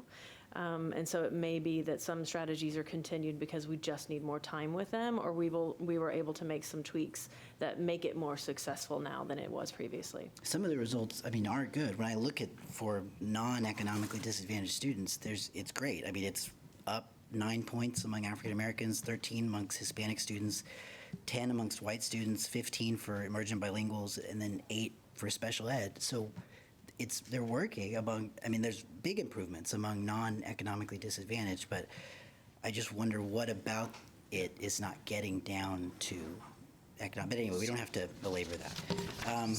So, Trustee, one thing that I've observed is, and we've talked about this a couple times as a board and as a team, it's implementation. And so, we're talking about systemic strategies applied to the entire district. But when you look at the schools that serve large populations of historically underserved student groups, we can all name them, and those are all the schools that have historically had challenges in vacancies, challenges in keeping administrative staff, turnovers in principals. And so I think you're going to continue to see that until we stabilize the vacancy issue and make sure that the teachers have the resources they need to be supported and effective. And we've kind of begun to mitigate the issue around staffing, but they're coming in from all different places, right, at different levels. So now the focus is, okay, we got them in, now we have to make sure they have the resources to be successful. So I think that you're going to see strategies be implemented with different levels of fidelity throughout the district, because each campus has a different level of support within the campus itself.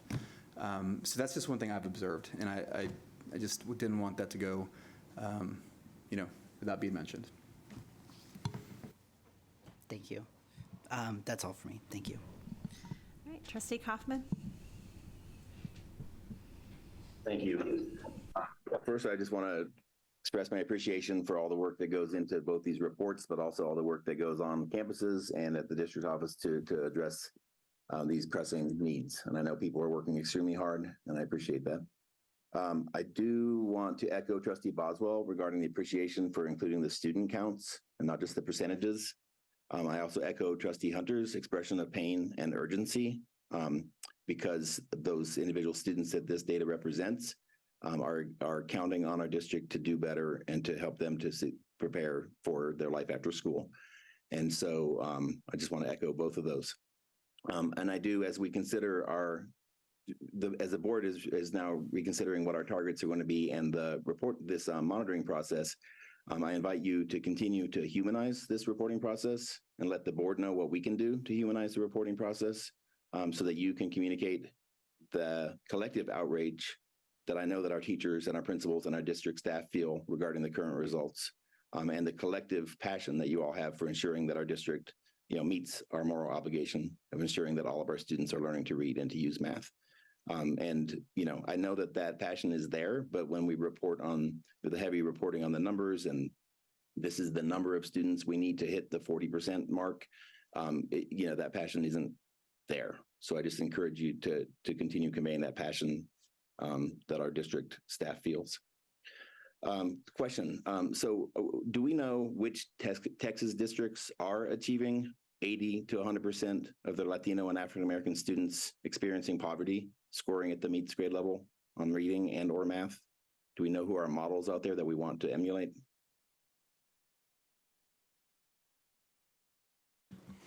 No, we can look that up, but I don't know that off the top of my head.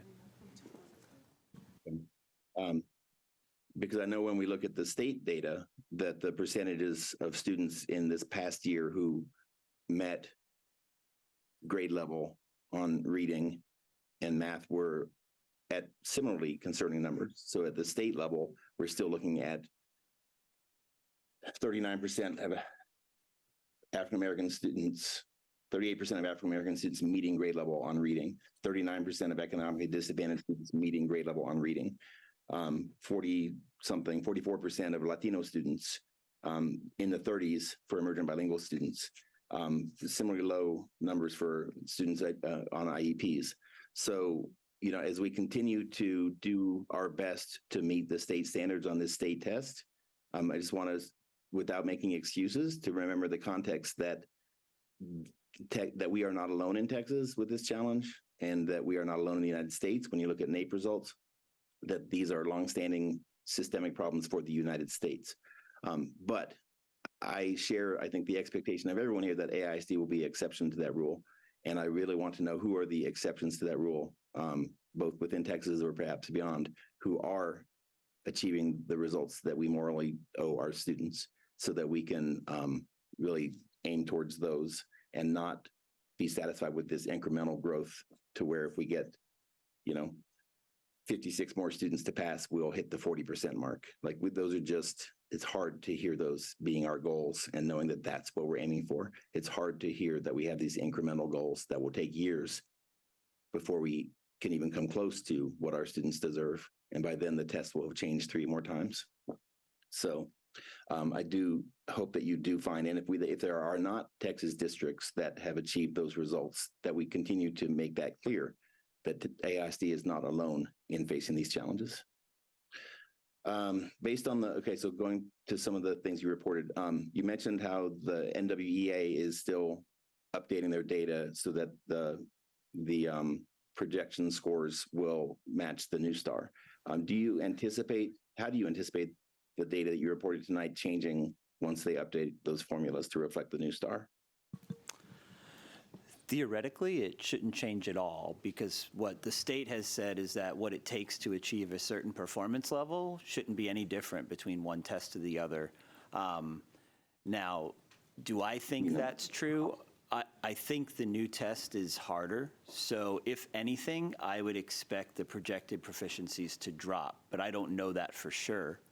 I can say that based on the theory TEA has put out there, we shouldn't see a significant change. I can say if there is a change, my opinion would be it would be a negative impact on projected proficiencies, not positive. That would be the more likely scenario. Thank you.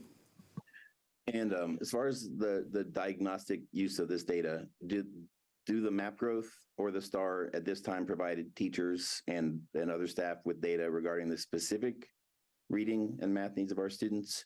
So for example, again, do students know how, I mean, when we look at students not meeting that grade level, the interpretation of that is students can't read. But do we know how many of those third grade students who are taking this test and how many of the students in at all grade levels taking the map growth test who are not achieving those standards? Do we know how many of those students don't actually know how to decode the text? Do we know how many of those students can decode and read the words but don't really understand what they're reading? So do we know how many students have a basic understanding of what they read? And do we know then if students, know how to apply the higher level thinking skills needed to answer many of the questions on STAR? Do we have that data? So when we're talking about students who can't read on grade level, are we able to break that down to talk about which students can't decode, which students can't comprehend, and which students can't do the higher level thinking? Yeah, that's an excellent question about the tests that we're using and the results that we get from the test and the information that we can use from it. So there are a few different pieces of that we can use for reports. One of them is, I think really probably what you're getting closest to is called the student profile report. And it does break down, it doesn't just give them a gross score or a RIT score, but it actually breaks down based on the types of questions that they use. And of course, it's an adaptive test. So it can tell you of the TEKS that student is supposed to have mastered or will master at that grade level, or well above or below. It can go past just the grade level that the student is in. It gives you very specific information on where they are in mastery of that standard. So sometimes they're at a standard. You mentioned decoding. So they're for a kindergarten student, the reports will tell you which foundational skills the student still needs work on and which foundational skills they have mastered in relation to the TEKS. And so what a teacher can do with that information is exactly what you said. It's not just sort of a broad, are they reading on grade level, but rather have they mastered the skills that would allow them to read at that grade level. And then the higher the student goes in elementary, the more that you will be able to dig into the comprehension levels. So this is part of what we use in this assessment here. We do have at K1 an additional assessment by MAP, the MAP reading fluency, which will give you a little more of that, that is part of the dyslexia screener, that will give you a little more of that information that you're asking about, which are very specific reading skills. But that is for dyslexia screeners, so it's just specific to literacy, and that does not exist for math in MAP growth. Okay, thank you. I want to continue accepting full responsibility as a district for ensuring that all of our students, if well taught, can achieve these standards that are set for the STAR. But I also want to continue to use our data to push back on the narrative that the STAR is the only measure of whether students can read, and the STAR is the only measure of whether students are prepared for life and beyond, and ensure that we have our own internal measures as a district to make sure that we are preparing our students for college, career, and military readiness through reading and math instruction that goes beyond just whether they pass STAR, including our students choosing to read on their own. Do students enjoy reading, which are important questions that the STAR or MAP growth don't answer. So I also appreciate the several mentions of collaboration with the multilingual education team. I presume that there are similar collaborations happening with the special education team as well, and that there's a collaborative effort to continue to implement the essential dual language and ESL strategies and the essential strategies for differentiation for students on IEPs. But I did want to ask a few questions specifically around multilingual education. So I want to follow up on the question that Trustee Boswell asked about the English column and the English and Spanish. So I understand that if we're really going to reflect the final outcome we're looking for, that the combined data is probably more important or more aligned with the final goals we're looking for.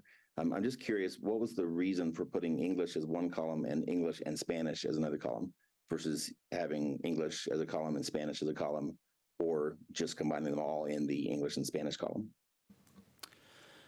Purely historical. We have historically reported on English only, and then we felt that we knew the board had an interest in looking at English and Spanish results, and that is a better way to look at it. It's more aligned with the goals. So we made a decision to do what we have historically done, and then what we think is best practice in alignment with this goal. So that was why the decision was made to do it that way. Thank you. That makes perfect sense. Thank you. Okay, so I'm wondering though around that decision about, in the case of map growth, I understand some of those students are tested in both English and Spanish, and the higher percentile score is the one that's kept and reported. Is that correct? For this analysis, yes. Okay. So I'm wondering, like, who in our district is monitoring the language of assessment decisions that are occurring both for map growth, but especially for the STAR? So in terms of deciding whether, because in the STAR, they can't take both English and Spanish. So who is monitoring those language of assessment decisions to ensure that students are being tested in the way that most aligns with their instruction and most aligns with their potential to do well? The LPAC committee the campus-based LPAC committee would determine what they take for STAR. And then I believe our testing. Who's monitoring the LPAC, I guess is my question. Who's monitoring the LPAC decisions? Because we know that campuses have ranged from 100% of students testing in English to, different numbers.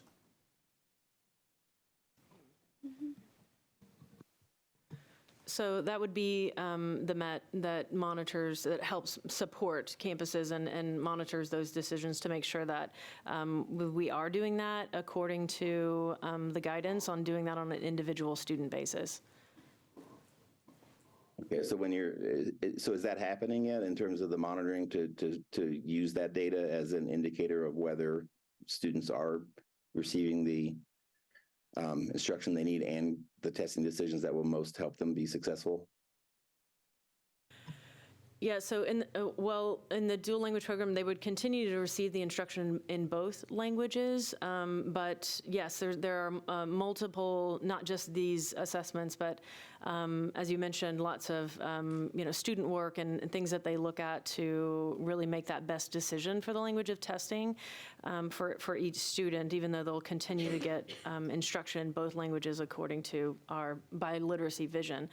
But I had the opportunity to actually just this morning meet with some of our MET coordinators who are out on many, many campuses, working with those campuses right now to ensure that they have the systems in place to begin to make those LPAC decisions. They are yearly decisions, and so they're the ones that work closely with our campuses and support those. So yes, it's already happening. Okay. And when we discuss scorecard measures, and then when the administration proposes the other measures that we'll be reporting, I do encourage us to make that an important part of the analysis, because like just looking at last year's data, 46% of the students identified as emergent bilingual tested in English on the third grade STAR. If we truly are a dual language district and implementing it, that means that those students, vast majority of whom are Spanish speakers, in addition to learning English, that they, if 46% of them are testing in English in third grade, the dual language model would suggest that they were receiving primarily like a majority Spanish literacy instruction in the early grades, and that their strongest oral and written and spoken language and reading would be in Spanish, and yet almost half of them are testing in English. And so that, to me, is an indicator that the LPAC is not making proper decisions, and or that the dual language program is not being implemented. And so I just really encourage us to use that to put those testing decisions in consideration when planning action steps and when analyzing the data that's coming to us from these reading assessments. I think it's an important part of the analysis, and I would be very curious as a trustee to hear that analysis when this data is reported. So there was a comment I was very grateful for about planning for dual language from the start, and that when we're, especially with curriculum design and ensuring that the dual language is being planned together from the beginning. I'm just curious, how are you monitoring that this is truly happening in that planning process? Like, how do we know that this curriculum and the guidance that's being provided to teachers has truly been a collaborative process that centers special education and multilingual education from the very beginning of the work. And I guess my question is because how can I respond to constituents who express concerns to me that this alignment continues to not happen, especially in 3rd through 5th grade, and that the English curriculum is being developed and then handed to multilingual education to adjust it for dual language? How do I respond to those constituents? So yeah, that's a great question, and I've had the opportunity to meet with multiple members of the Met and also our curriculum team, K-5 so far, in the different content areas, and so I've learned a lot about how we've traditionally written curriculum, and I've learned a lot about the changes that have taken place last year in some of the efforts and that have just started this year. So. While we're not where we want to be completely with all of our collaboration, I can tell you that both members of the academic coaching specialists and the Met really have talked about significant ways that collaboration has started to happen. And then we're learning from bright spots where it has taken place and really written and produced some beautiful curriculum, and then we're applying that to the different grade levels. So when you see that happen in curriculum, it can be a little bit tricky because once you design curriculum for a year, you can only make so many changes in that curriculum in the model that you've created in year, because doing that changes the curriculum that the teachers are currently using. And so then the fourth 9 weeks looks different than the first 9 weeks, and that's confusing. And so there are some things that we definitely are continuing now, but then plans we're already making for adjustments that we can implement this year, and then moving forward next year. I'm very excited that our new elementary humanities and our elementary STEM directors our STEM director has come on in the last week, and the humanities director will be coming on soon, have extensive backgrounds in dual language. And so the people that will be leading that elementary curriculum team will have close partnerships with Met and have experience writing curriculum from the dual language perspective. Thank you. That's encouraging. And it's my last line of questioning here, and then I'll stop.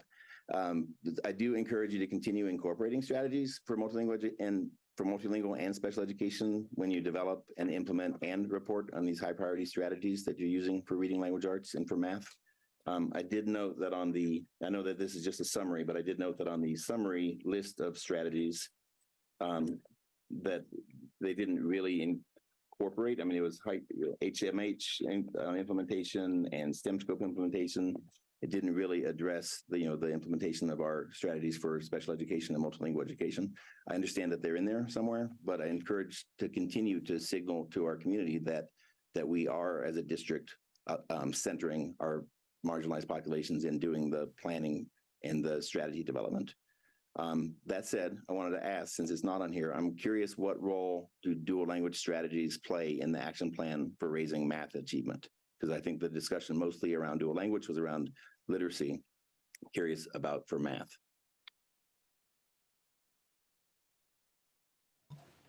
So some of the, I mentioned some of our sidelets trainings that we are working on, definitely increasing in-house and working with campuses so that we can begin to train and also send schools and support schools who are working with the sidelet strategy. So that's one example of how that's going to be critical in math. Early literacy is, like we said, we focused on that before. It's a little bit of a different topic, but when we have a dual language model that does start English in first grade, with our math, one of the critical pieces is that we are doing content-based English as second language strategies. So, those sidelets and those ESL instructional strategies trainings are really, really key to that. Math is highly vocabulary in instruction, and it's almost as much as science, really. It's a significant amount of vocabulary. And of course, embedded in our dual language model, we have significant opportunities throughout the unit, particularly at the end of the unit, to conduct the bridge. And so those are definitely opportunities when you are learning math in a second language to connect it to the Spanish if you are a native Spanish speaker in the DL program. So those are really what we're focusing on there, especially for math, is that content-based instructional strategies in the second language. That's also very encouraging. Thank you. And I neglected to say welcome to AISD, and I look forward to meeting you in person. And thank you to all four of you for your reporting tonight. Thank you very much. Not ironic, like truly. Thank you. Trustee Kaufman, we all giggled when you said that, in case you're wondering.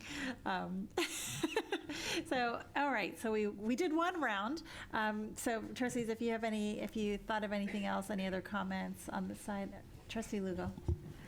Welcome. No, truly, but y'all, you're gonna know it. They know us. We're just like this. So a couple of things. Man, I love serving on this board with this group. Y'all are so amazing. So just like ditto to everyone, what everyone said. I really love the humanizing of the report. I just wanted to encourage that. Another thing was I wanted to kind of pick up on the kind of line of questioning or thinking around the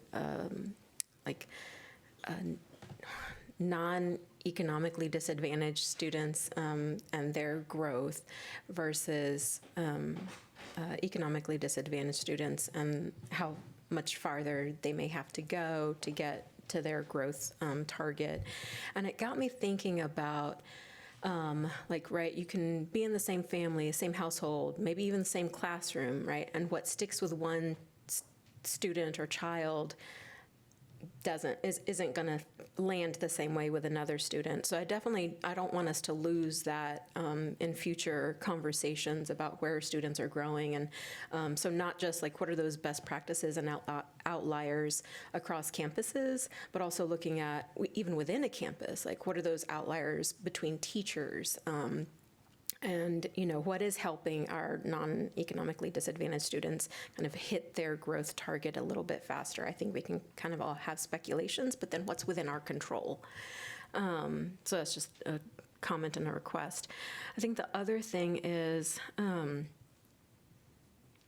don't know if this exists already or if it's something that maybe y'all are thinking about doing, but something that really kind of came to the forefront of my mind as I was listening to Trustee Hunter, is I thought about, what it makes me think of is AISD cares about Black students, and here's what I'm doing.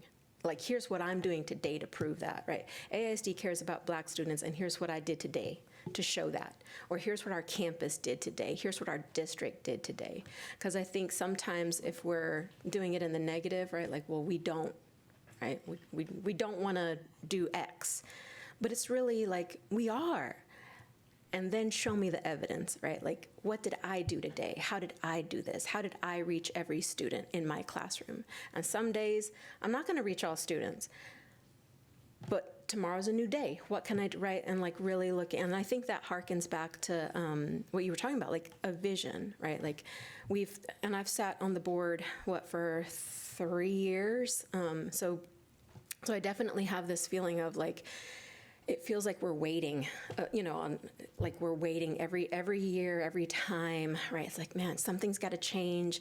We hear the strategies, we hear the stress, we hear it. We know that people care. And just like in my job, I would probably have a mid-year review with somebody and I say, like, I can't grade a person on whether they care, right? I can only grade them on, what's the evidence. So that's kind of like me just switching it around and saying like, okay, if AISD cares about Black students, and the assumption should be yes, we do, what did I do as a teacher, as a principal, as a counselor, right, as a board member to demonstrate that? And then I also, as I was hearing Trustee Kaufman talk about, we're not alone in this, right? It's across the state, it's across the country, it's historic. I'm also thinking, okay, we're not alone, and here's how AISD is leading. Here's what we're doing. Not to be Pollyanna-ish, not to be like toxic positivity, but just so that we can know, like, what is that vision? How are we walking that long road? And then my last comment will be around the STAR data. That was such a good question from Trustee Kaufman about, like, you're looking at STAR data, right? We also want to humanize the report. So I think this can also help us understand there is a difference between how I may do on STAR versus, well, how do I do out in the world, right? Like, can I read when I'm at the grocery store with my parents, when I'm playing Roblox or, whatever game kids are playing nowadays? Like, can I follow it? Same with math. And so I would just really love to see that kind of information also being shared with the board. So thanks. Thank you. Anyone else? Anyone on this side? All right, Trustee Kaufman, last chance. Thank you. All right. Thank you all. Thank you. Okay, so we will now move to our information reports and updates. We have scheduled 30 minutes for this, but I really think we can probably knock it out in like 10 or 15 or less. So tonight is an opportunity for the trustees to discuss publicly the profile and process with each other related to the superintendent, the permanent superintendent. So on our agenda preview and tentatively scheduled for next week is also an opportunity for the board to amend the profile based on feedback we heard over the last several weeks. So the board may also consider next steps on posting of the superintendent position or the option of utilizing a search firm for a national search. So trustees held about 30 meetings with staff, community groups, families, and every district advisory group. Many trustees also met with the campus CACs and PTAs, and we have all heard from parents, staff, community members, and even students through email and other means. I should also mention that the district hosted an online feedback process using the Thought Exchange and received feedback from about 615 participants. So I wanted just to take a few moments without getting specific, because we as a group have not really talked about the feedback yet. So there's not really a time to talk specifically about what we've been hearing. But really, if you have any comments on the process, but one thing I would want to make sure that we touch on is if there are any changes that you want to make to the profile that we adopted last spring. And Jacob, you're probably reading my mind and putting the profile up. So thank you for that. So trustees, so two questions. One is any general thoughts on the process that you'd like to share? And then number two, any potential changes you would like the board to consider on the superintendent profile before we sort of re-adopt it next week. So this time we'll start with Trustee Boswell, unless you're not ready. Yeah, no, I am ready. Yes. I think I did 12 listening sessions, so a big group of people, retired educators in Austin, CACs, some of the advisory bodies. I had the chance to park myself at Zilker. The principal bought tacos and put them in the room as bait and told teachers there were free tacos and a trustee to talk with. They came in and shared their thoughts with me. Got a really good cross-section. I didn't talk to many students. I feel like that's something I would love more input on. And a handful of themes emerged. One is that several people suggested in the profile that we very specifically call out the need to support our LGBTQ students, that we have kind of an et cetera, but that I think it's the second point, and people would like to see more specificity about that, just really name that, and instead of including it in a big et cetera. I met with the Coalition for Special Education Equity, and they really felt like our special education priority needed to not only be moved up, but really defined. What are our values? What do we believe in? inclusion, they said, really needs to be highlighted. That the description made special education sound like a place, not a system of services and supports. So I think a really clear message that needed some work. A lot of people really, the thing I heard most was people want someone who will come and stay. And I heard it was like a whole thesaurus. We don't want to be a stepping stone, a rung on a ladder, a trampoline to somewhere else, a stop in a career, a launch pad, you name it. That was a very, very strong theme I heard. And just making sure that's really solid in our profile. Heard a lot of people talk about balancing a real richness in education with the data and the, kind of the systems, and heard people say, one parent told me a parent who's also an educator said, my middle school said they're not going to do any book studies this year because there's no room, that they're not going to read novels together.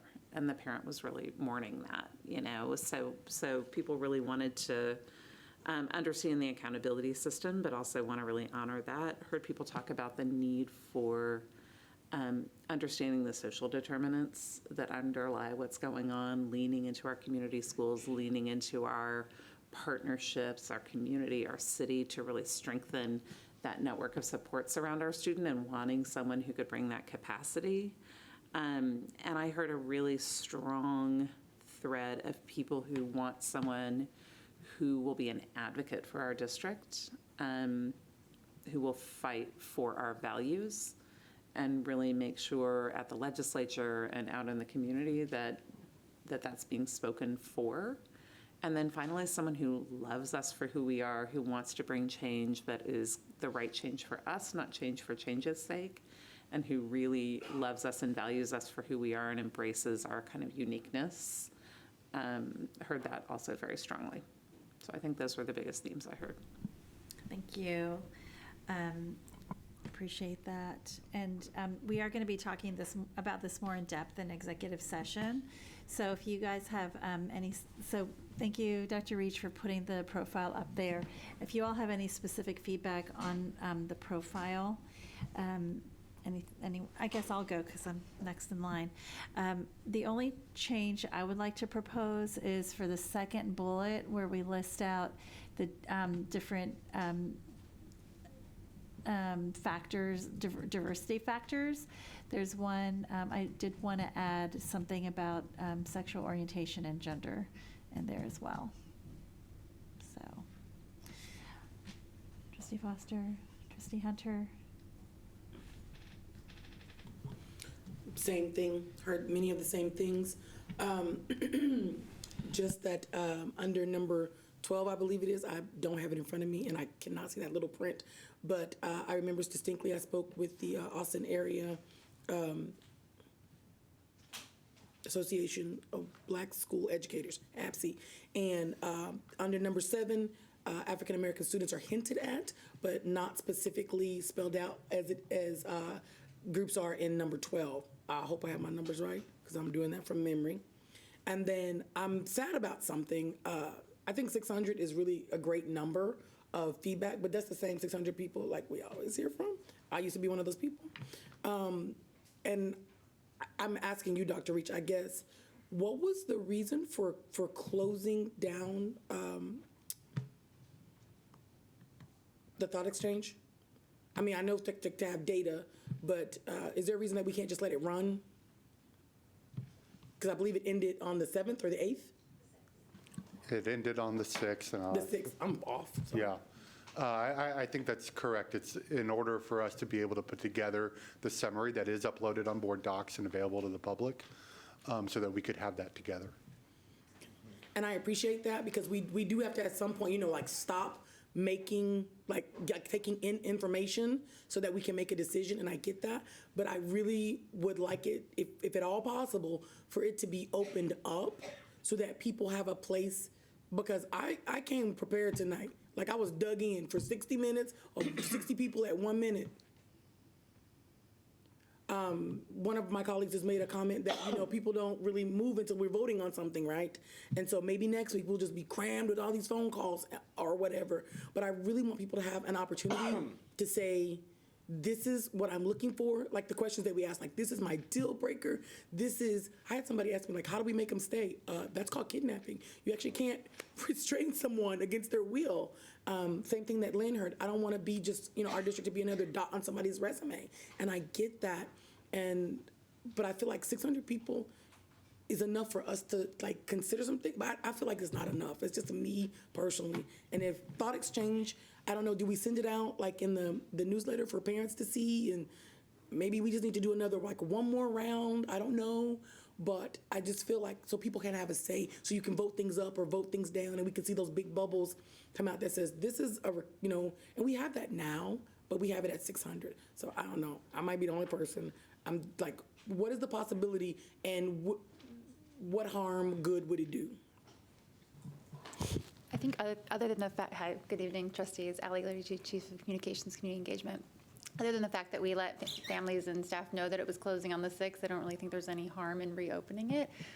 If we think that, greater feedback would give greater confidence in the results, I think there's no problem with doing that. We could definitely do another push and see where that gets us. We'd be happy to do that. I don't know if I'm like, who gets it? I would say check with the interim, but I don't know. Does he get to say yes to do it again, or do you say it, or who would say? We recognize it's a little bit of a gray space, but we are here to support the board in their search. And so if the board needs additional information and we hear that feedback, we'll make sure that we can get additional feedback for the board. Okay, well, I appreciate the administration for that. Thank you. Thank you. Trustee Kaufman? Yes, I just wanted to clarify first, does the public discussion of our superintendent search count for us in terms of student outcome discussion or against us? It counts against. Okay, so I just want to highlight the irony that one of the most important decisions a school board can make in terms of achieving student outcome looking through our superintendent, and yet that doesn't count as student outcomes. So I think that's an ironic piece to point out. I will say, in terms of the profile, I'm hopeful that we can do minimal changes to it because the profile was developed through an extensive good faith effort to reach into every community across the entire city with literally almost 100 meetings, I think, that were held across the city. So I would be hesitant to make substantial changes based on the relatively small number of input that we received this month. But I do think there are some key elements that I think have already been brought up that should be brought into there. But I would just say I would be really hesitant to do little changes on it, just because a serious process is already taking place to develop it, and we're really just looking for changes based on. Sorry, excuse me. So sorry. That is all I have to say. All right, thank you. Okay, so I don't think there's any other comments from trustees. Oh, yes. Yeah, I just want to, I guess, affirm or add or echo or whatever the word is. I was able to participate in a number of sessions as well, and the reason why I didn't speak, sort of the first time around is simply because what struck me most about the listening sessions was the sort of continuity, or the things were said repeatedly in a way that gave me confidence in what the community was saying. There were very few outliers in terms of folks' comments, and I believe on board docs we actually have a sort of summary of sort of what we've heard so far, and I think we do not own. We'll talk about that in exec. Okay. All right. Well, I'll just say that through the listening sessions, I emerged with confidence in how we're proceeding, where we've proceeded thus far. All right, so I think we can sort of conclude this discussion, but I did want to invite the public that you can always email us at trustees@austinisd.org to share your feedback on and thoughts on the superintendent search. Next week, we are having our voting meeting. It's pushed up this month because of the fall break, but I wanted to let you know that at that meeting on the agenda is voting on I think it is voting, I can't see where, I don't got my glasses on, but it's voting on the actual posting. So there will be more, this is not the only time the board is going to be discussing this, and so we're going to talk tonight a little bit more in closed session, and so you'll hear more next week. So I think at this time, we can end the section on the information reports from the administration. And at this time, we will move into the preview of the upcoming regular board agendas. And this will allow the public and trustees to have the opportunity to review the agenda items that will be considered for a vote in our next regular board meeting, which is next Thursday. We've scheduled 15 minutes for our preview, and AISD staff is available to answer any questions for tonight's preview. And I do want to give a heads up to the staff that I will have some questions about the implementation timeline. First is, we'll begin tonight with item 7, which is the agenda preview for upcoming academics and curriculum items. So trustees, are there any questions on this item? Nope. All right. So next, we have section 8, board administration. Trustees, are there any questions on these items? Okay, and so this is where I actually did have the question about 8.3. The Lone Star Governance Implementation Timeline. So, Dr. Reach, would you mind pulling that timeline up just so that trustees have a moment to look at it together? And if there's anything that you feel like is important to point out, or any changes that you expect we might need to be making between now and the actual vote to adopt this next week, that would be very helpful.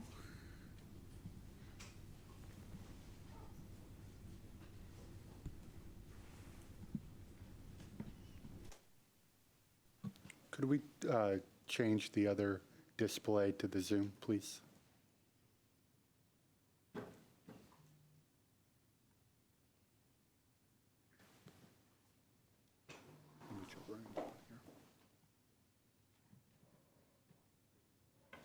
Oh, great.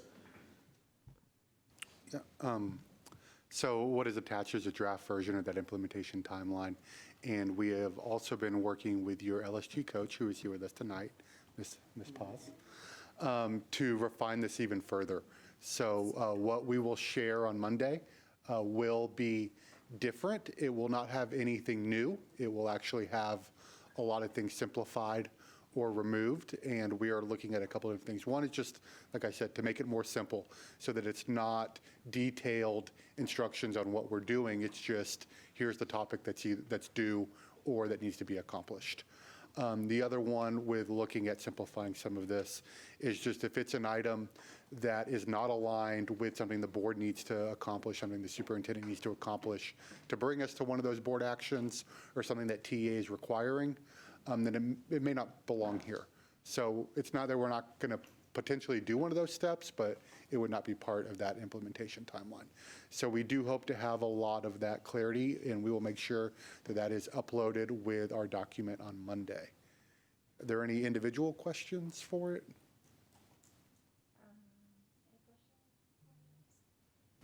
I would love to see when you do upload it. It would be really helpful if we just have a redlined version alongside it, so it's really clear what's been removed. That would be extremely helpful if that's easy to do.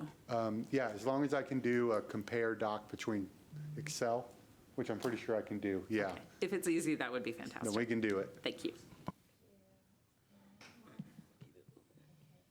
All right, and I just want to thank Superintendent Dr. Reed and Microphone? I want to just thank our superintendent and Jacob and Ashley. Y'all have worked really, really hard in the last few weeks getting this in a format that I feel like honors some of the questions and concerns that the board had and complies with the TEA order. And so just thank you. And we've already checked off a lot of stuff. So good job, board. And I'm looking forward to doing more. So thank you. All right. So any other questions for section 8? And you'll notice that 8.4 is the superintendent profile. Yeah. I just have one question. If we have other specific suggestions for it, how should we submit those? What is the process for that? For the profile, if you could send it to me, that would allow me to share a draft version. And then, of course, we'll have a final version uploaded Monday by 6 p.m. Thank you. Thank you.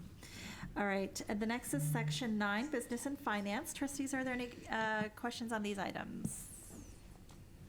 Yes, Trustee Kaufman. I'm just curious on, maybe I'm looking at a different agenda. I'm looking at the whatever number it says, the review of the district financial audit. Yes. I'm just curious what that's going to look like next week. Is that going to actually be a presentation by our auditor? And what kind of time is being allotted for that? So, Trustee Kaufman, there is a video that's included both on this preview. We'll also have it on the agenda next week. And so that video is the presentation from our auditor. Of course, trustees are welcome to ask questions of Mr. Ramos tonight on the work of it, or if there are any questions directly for our auditor, we can share those with them or ensure that they're available to answer questions next week. Yeah, apologize for missing the video. Thank you. Thank you. Anything else on Section 9? All right, cool. So we will move on to Section 10, Facilities. Trustees, any questions there? All right. Next, we have Section 11, Human Resources. Any questions on those? And I just want to call out item 11.1 is the appointment of an ombudsperson. So thank you for making good on your promise, Superintendent Seguda. Look forward to that. Okay. The next, we've got Section 12, Policy. So trustees, are there any questions on these items? Okay, and I just want to note 12.2 includes several policy changes that were part of the TEA agreed order. So thank you to our staff and to our policy committee for just getting that work quickly moving. So thank you. This will end our regular agenda preview. Before we move to executive session, we want to let our public know that we will also have a discussion on retooling our scorecard tonight, which will also be recorded and broadcast with the potential of voting on a new retooled scorecard. It's not going to be a complete redo. We are just making it Lone Star governance compliant and a monitoring calendar in December, so that there will be a vote on that in December. So just FYI, we're going to go into a quick executive session, like a 10-minute executive session, and then we're going to come out and do sort of a retreat on the scorecard with Ashley Paz from the Council of Great City Schools. And then guess what? We're going to go back to executive session again after that to talk about some other stuff. So for now, we will recess the open meeting at 8:32 p.m. and move to exec session pursuant to Texas Government Code sections 551.074, 551.072, 551.073, 551.087, 551.076, 551.0821, and 551.071. When we are finished with the executive session, we'll return to the open session and continue the meeting, go into our workshop on scorecard goals and constraints retooling. And we appreciate your patience. Thank you very much.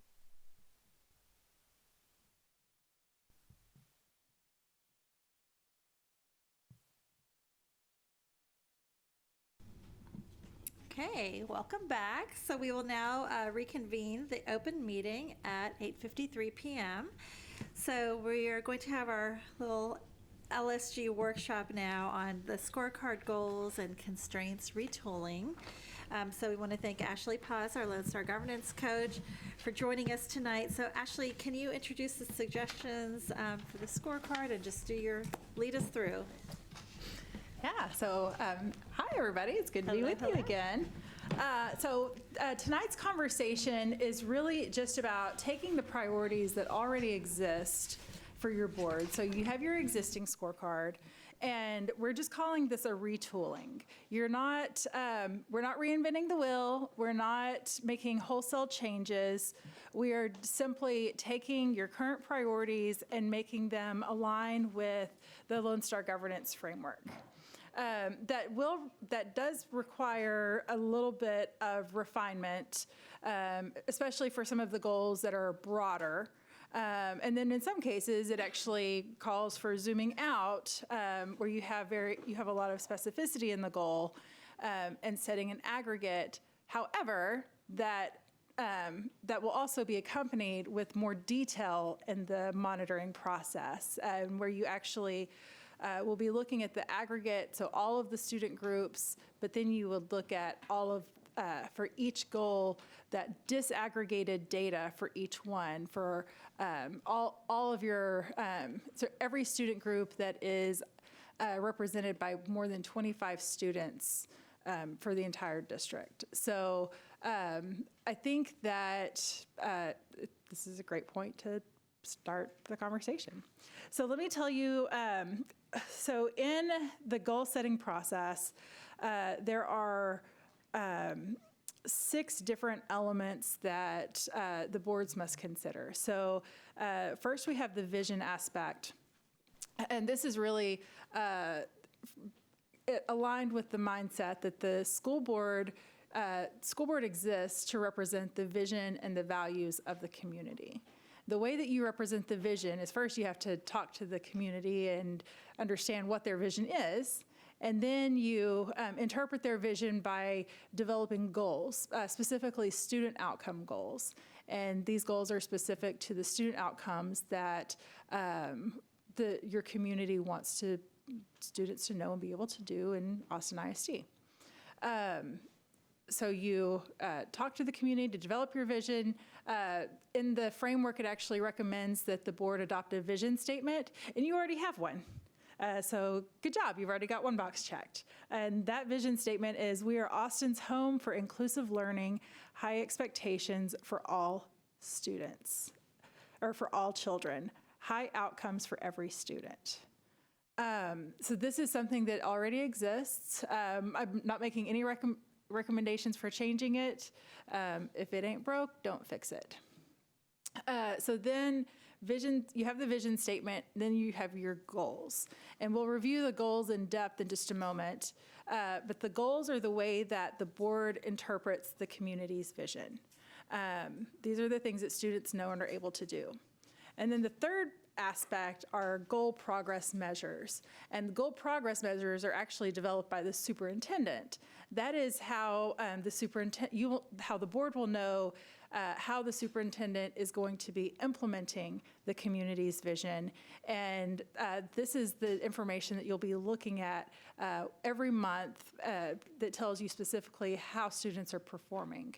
And just like the conversation you just had, you'll look at generally one or two goals per month and have robust conversations about what the data says, understanding what the superintendent learned from looking at the data, and how that information will inform strategies moving forward. So those are the first 3. That's how the board represents the community's vision. Identify a vision statement, develop goals, and then monitor goal progress measures. The second piece is that the school board protects the community's values. And you do this by adopting constraints. These are specific restrictions on the superintendent's authority that protects the values of the community. So you don't adopt a value statement, but you would adopt a theory of action. And so what a theory of action is a high-level constraint that it's usually phrased in an if-then statement that says, if we do this, this, and this, then we can expect this outcome. And that theory of action generally is tied specifically to what your constraints are going to be. So you adopt a theory of action, then you adopt constraints that say this is what the superintendent shall not do. And just like with the goals, the superintendent will adopt constraint progress measures that detail how he will implement on those expectations. And that's also information that you will monitor throughout the year to know whether or not the community's values are being protected. So in looking at your current scorecard, you actually have quite a few goals. and progress measures as well that are specific to student outcomes. So we're going to start by looking at, first I want to just reference the goals that you currently have on your scorecard. We're not going to show those right here, but so there are 5 of them, and I'll just kind of detail. One is specific to students who are receiving special education services, and it says that students currently receiving special education services demonstrating achievement on state assessments in all grades, all subjects, at the meets grade level will increase from 26% to 60% by August 26. And that the source on that is the TAPER report. So this is a very well-meaning goal. Wanting to look at, it is intended to look at performance for students who are receiving special education services and looking at how they're doing in all of the subjects and all of the grades. A lot of really good intentions there. The challenge is really when you get into trying to extrapolate what that much information actually entails. When you have, and so there is no single assessment that actually measures performance for all grades or for all subjects, especially not for all grades and all subjects. And so the recommendation in Lone Star governance is that you have goals that are SMART. And so this goal doesn't pass that very first requirement of a SMART goal, which is that it's specific. And so we will talk a little bit about how you might refine a goal and look at the data for students receiving special education services so that you can get that higher value information.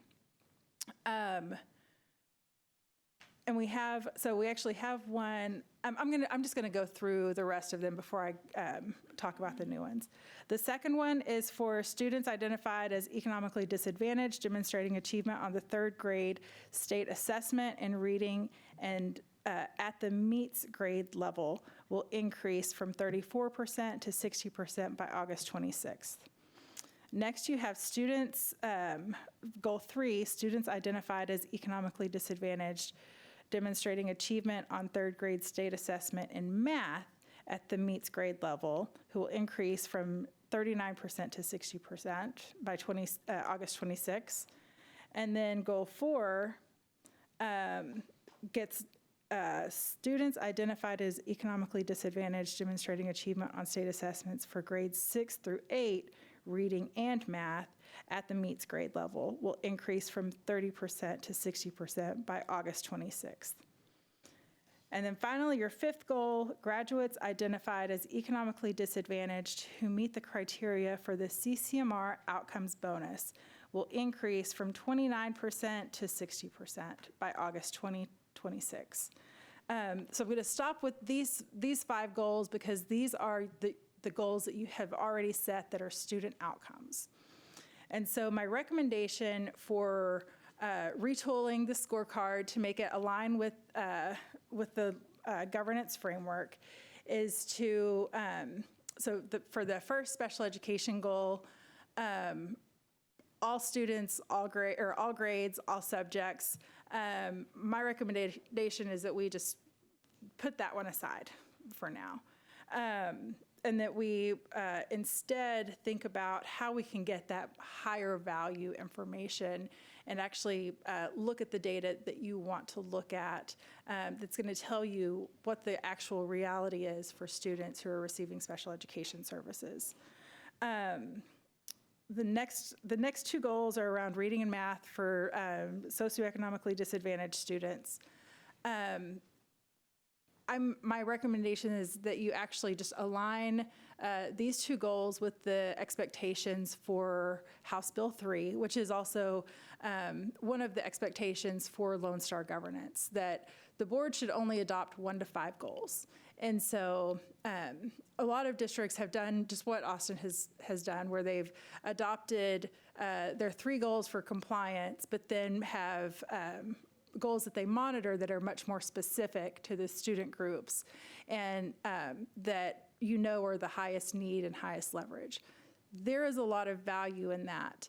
But one of the additional requirements for House Bill 3 is that in addition to adopting an aggregate goal, so a goal for all students, that you provide that disaggregated data, as we mentioned. So by doing that, you actually will be looking at your socioeconomically disadvantaged students. You'll also be looking at all of the other student groups, and you will be able to compare the gaps that exist among those groups. So we can go ahead and look at the first one. And then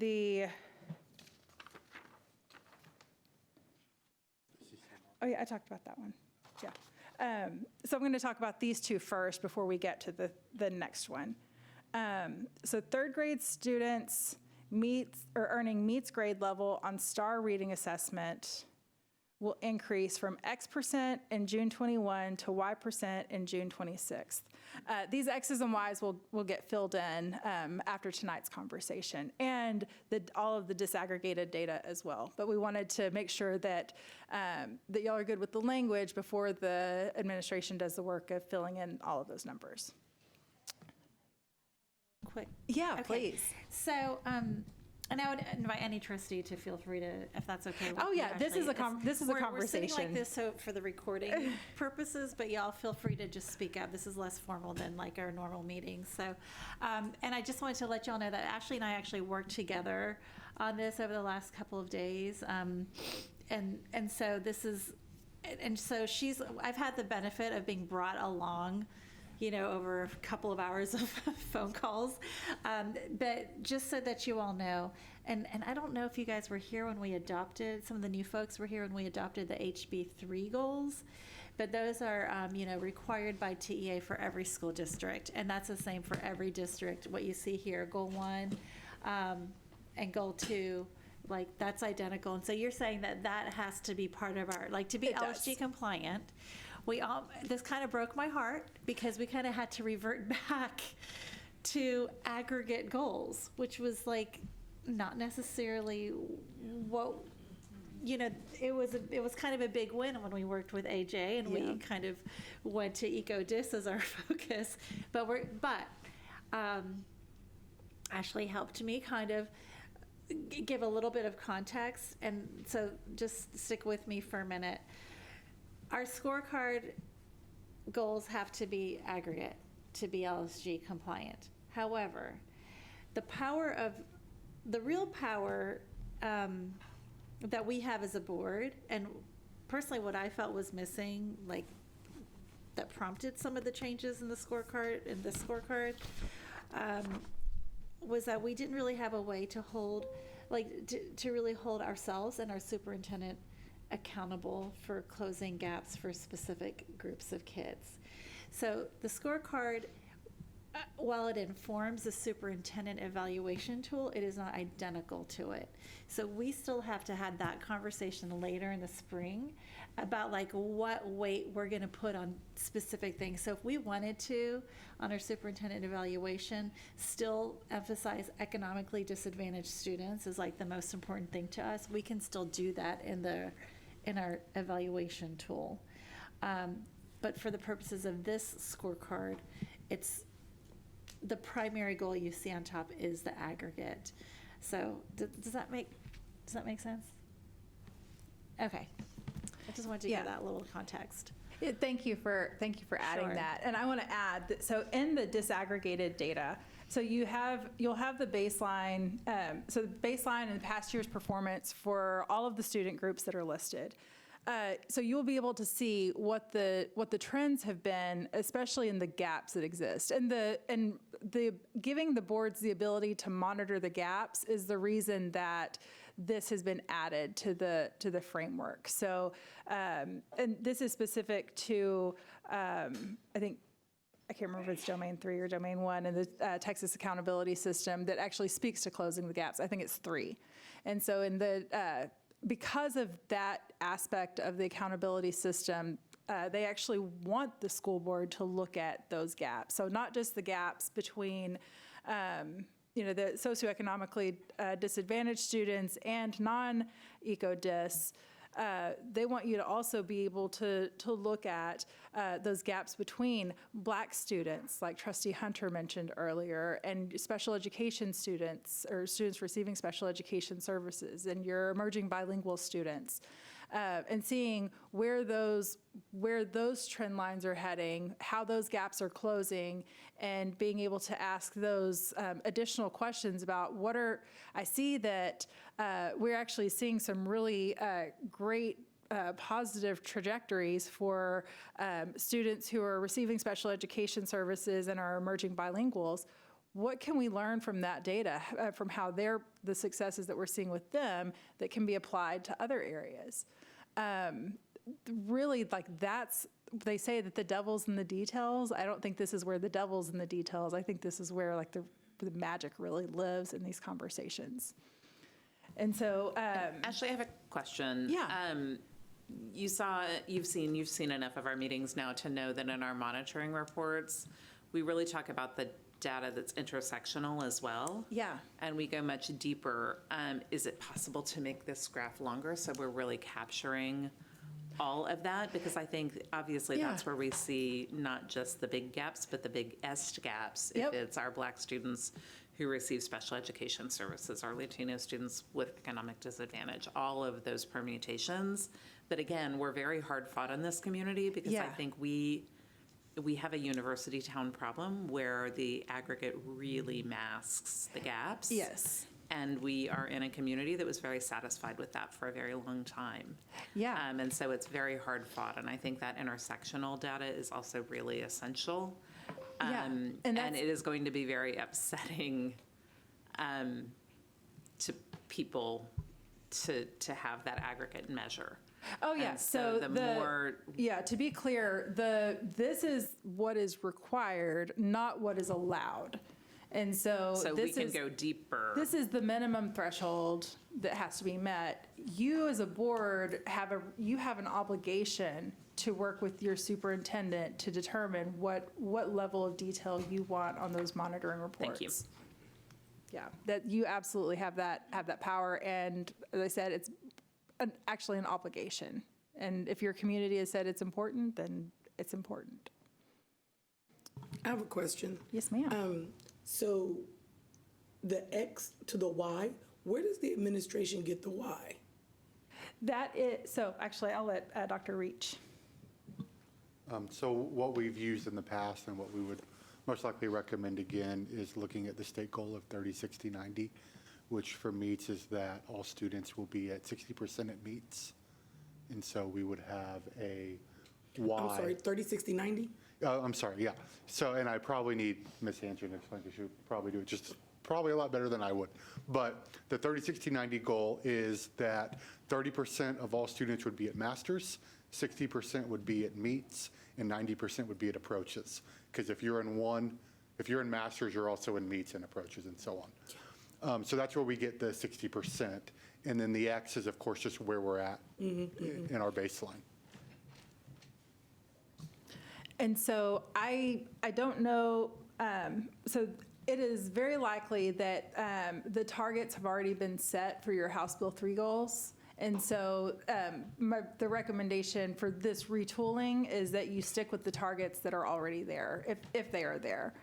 And in the spring, we will actually be coming back, and after the administration has had the ability to conduct a robust, comprehensive student needs assessment and or root cause analysis, they will actually be able to prepare much better targets than that are actually indicative of what is possible with today's conditions. And so that target conversation will really happen in the spring. This is, again, just realigning everything that's already there. And to clarify with data and guidance, that percentage, the Y, is ours to determine as a board, and then the progress measures come from the administration. Yeah, so let me acknowledge that really quick, or address that. So to a degree, yes. And this is one of the things that is always an important distinction to make with boards. If it is important that the why be, so that's your target. That is the end of the cycle, end of 5 years goal. If your information has to be based in that root cause analysis. And so that root cause analysis is going to tell you what is both challenging and attainable. And so one of the conversations that we've had in the past is about the culture that can be created around testing and the unintended consequences of that, and really like the high stakes testing conversation. When the board has to be very mindful about setting a target, setting that ending point so high that it creates that unintended consequence of a high stakes testing culture. That does not suggest that testing is bad or wrong. Testing is a snapshot of how a kid does at a certain point in time. It is not a measure of their worth, their value. It is simply just data. That said, if you set a goal, so one of the common questions that people ask is, well, why don't we set our goals for 100%? Because we want 100% of our students to be able to do these things. Yes, that's absolutely true. We do want 100%, but this is a conversation about what is attainable within the time frame that is set forth. And so the board has to be very, very mindful, and it has to be a collaborative conversation with the superintendent. And so the framework actually lays that out. One of the very first, the very first descriptor under approaches focus for Vision and Goals 1, which is the criteria specific to goal setting, is that the board owned the goal development process. So just like you said, they're the one that set the goals, but they worked collaboratively with the superintendent. And I know you know that, Trustee Boswell, but for the community at large, I want to make sure that everyone is clear. Thank you. I appreciate that. Okay, so so goal 1 is specific to STAR reading. Goal 2 is virtually the exact same goal, but it is for third grade math instead. And so for both goal 1 and goal 2, the same deal, aggregate with the disaggregated student groups. Do y'all have any questions about the math goal before moving on? Can we make the language parallel on those? I think that would be less confusing for our community. It's the same thing worded 2 different ways, and I think it would be more clear to have the language be parallel. Yeah. Thank you. Okay, and then so those are the first 2 goals, which would mirror your goals 2 and goals 3. The next one, so the next goal that you currently have on your scorecard is goal 4. That's students identified as economically disadvantaged demonstrating achievement on state assessments for grades 6 through 8, reading and math at the meets grade level will increase from 30% to 60%. So my recommendation for this goal is, because again, it is multiple grade levels, multiple, I can't think of the word right now, subjects. Multiple grade levels, multiple subjects, it really doesn't pass the specific test that's required to be a SMART goal. So my recommendation is that you sunset this goal for now. However, this is a goal that is specifically looking at middle school data, so student outcome for middle school. And so because we are not reinventing the wheel tonight, but I think it is still important that middle school data be reviewed, I would like to strongly encourage the board to consider in the future, when you restart the goal setting process after the calendar year, that you consider a goal for 9th grade, so students who complete Algebra 1 by the end of 9th grade. That is widely accepted as it's not just one of the highest leverage, but it is widely regarded as the highest leverage for that grade level and an indicator of what is possible after high school as well. So if you adopt a goal specific to students who are completing Algebra 1 by the end of 9th grade, then in order to monitor that goal, you would be looking at 6th grade performance, 7th grade performance, and 8th grade performance. So that would cover all of your middle years in math. And so that might be one solution that you consider. And you're asking for, you're suggesting students who complete Algebra 1 by 9th grade, not by 8th grade? By the end of the 9th grade is usually the one that most, so Algebra 1 by the end of 9th grade. Are you could, most you could students make not it, enrolled in Algebra 1 in 9th grade? What percentage of our students aren't, and where does that happen? They all are. They didn't take it in 7th or 8th grade, right? Right. We believe almost all students will have taken Algebra 1 by the end of 9th grade. Yeah. So that's probably not a meaningful goal for us. But it would be the outcome on the EOC. But I have a question before. yeah. But if they're already completing it, that doesn't feel like something ambitious. That feels like, Yeah, so if This is that's, where I'm going. if it that's the feels like case. 8th grade might be a better measure for us. I would just love to have that conversation when it's time to have that conversation. Yeah, and so that's data that will get lifted up in that comprehensive student needs assessment. So if that's the case, if 8th grade is the more meaningful data point, then that's the one that you should probably adopt. So I guess I need to go back to the beginning. What are the purpose of these goals? To have these goals, what is our purpose in having these? Why are they designed? What are we monitoring, and why are we monitoring it? Just a quick refresher. These are your student outcome. So are you asking about why retooling the scorecard No. tonight, or Exactly where you were going. why having the? Oh, so these are your student outcome goals. So these are the goals that the board sets that is reflective of the community's vision for how student outcomes should be improved. And we will go back out to the community, but what we already know is that our community is concerned about underrepresented students, which we're not going to be looking at exactly. I'm losing the thread, but I'm trying to stay with it. Okay, so now we're retooling, not revamping completely.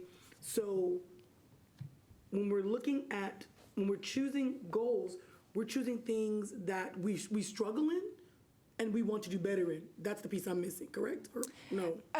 So generally, you're going to want to make your goals. So the goals have to be specific to what the community's vision is and what the data says are the highest need and highest leverage areas. Okay. And that high need, high leverage is generally where there is the most struggle. Okay. Yeah. Okay, now I'm back on track. Okay, Yeah. I'm good. Yeah, and when looking at, the value in looking at that disaggregated data is it allows you to look at those gaps. So you will actually be able to look at all of the student groups that are struggling, not just the one or two, and you can actually look at their performance against each other. I know that that is already your practice, but this actually puts it on the card when the superintendent gets evaluated. Question. So for the one at the middle school math, this is kind of like the special ed one. Like, so when you actually look at our data, that's really where we do the worst, is middle school math, right? I'm asking our experts back there. Like, okay. And so, and I, on STAR, it was actually algebra and 7th grade. Those were the two worst maths. So 7th grade math and algebra okay. the worst performance. So and I understand why we would sunset it, because it's not LSG compliant, because it's SMART, right? I mean, it's not a SMART goal, but it is kind of like throwing the baby out with the bathwater. How do we, is there an alternative thing that could capture the middle school math and in the retooling so that we can still get, track that closely during the school year? So, Like, could we narrow it to one grade level? Like, could we do 6th grade math, for example, or just pick So if you looked at, as you're setting goals, it's important to look at not only what the goal is, but also what you would be, to be thinking about what it would mean to monitor that goal. So if you set a goal for 6th grade math, how would you know whether or not you are likely to achieve that goal by looking at data beforehand? So I would ask the administration that. We could use STAR projected efficiency values that are provided by MapGrowth. They provide a projection, and we've done a couple napkin checks on their statistics. Last year, they were like, the projected proficiency was about 86% correct. Students got either that projected proficiency or higher.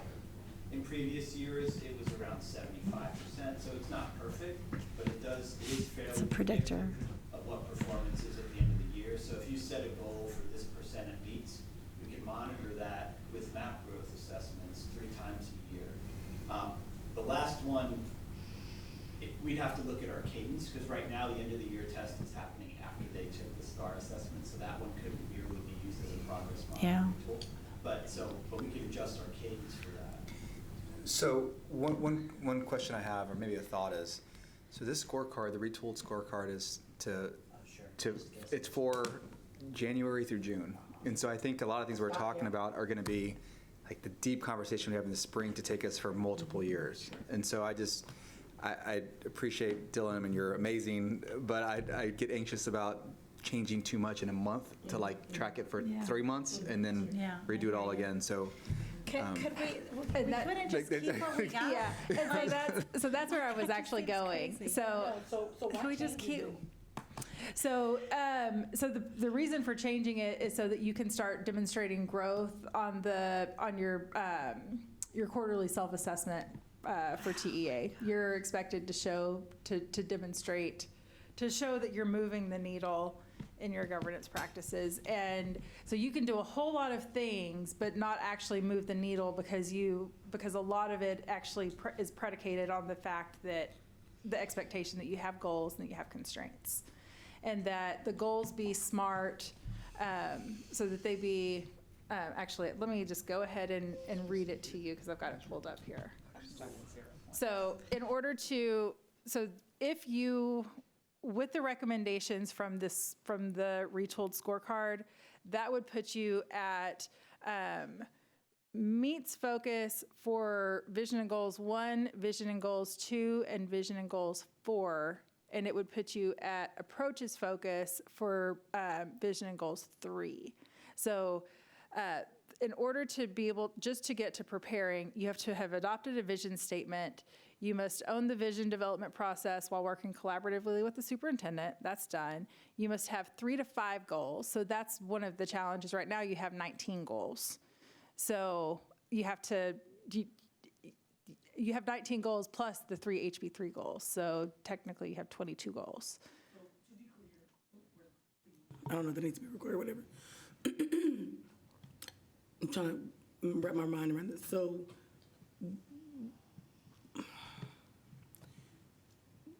we are changing it for this short period of time so that we can check off boxes to move forward, but not student outcomes? Because I thought our goal was adult.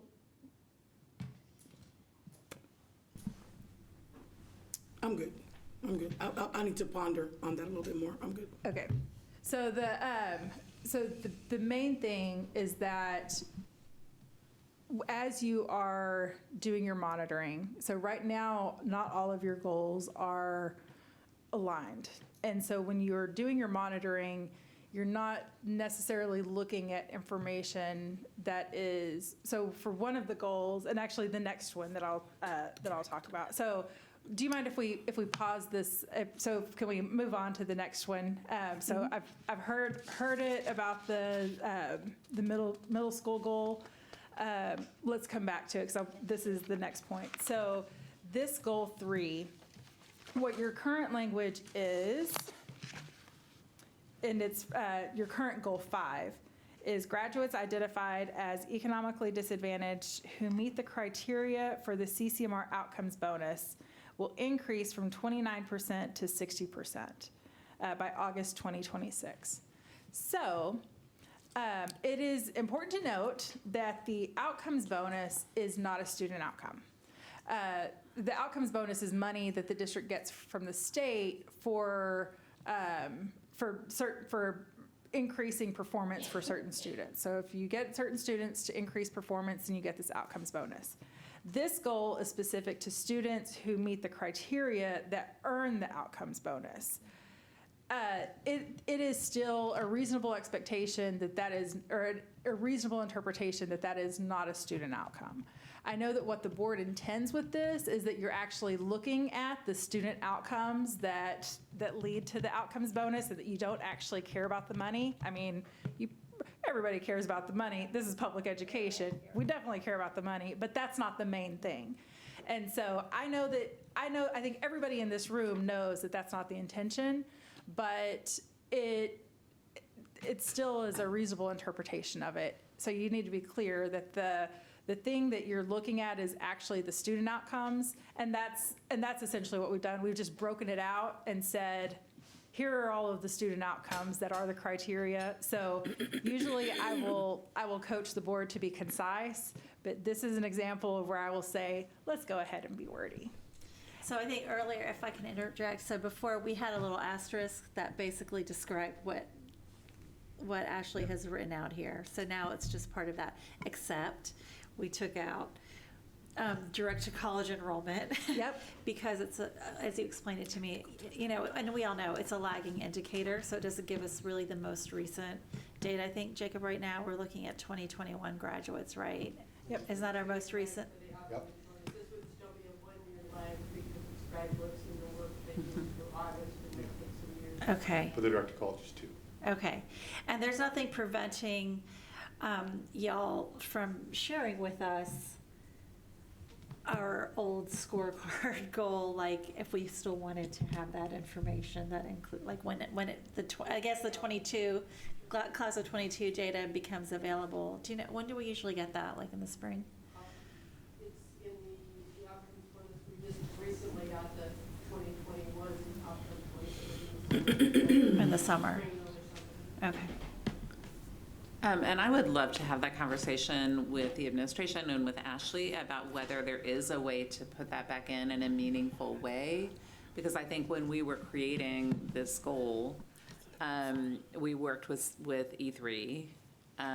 We, spoke with the chamber about their FAFSA and summer melt work, and really went back and looked at data that showed really clearly that the gap between our students who intended to go directly to college and who did go directly to college was massive among our most vulnerable students, and that we were really failing families' vision and dreams for their students and students' vision and dreams for themselves by missing that direct to college. And I think we're shortchanging our most vulnerable students if that's not there, and I would love to just have that conversation about whether there is a way to put that there and make it meaningful.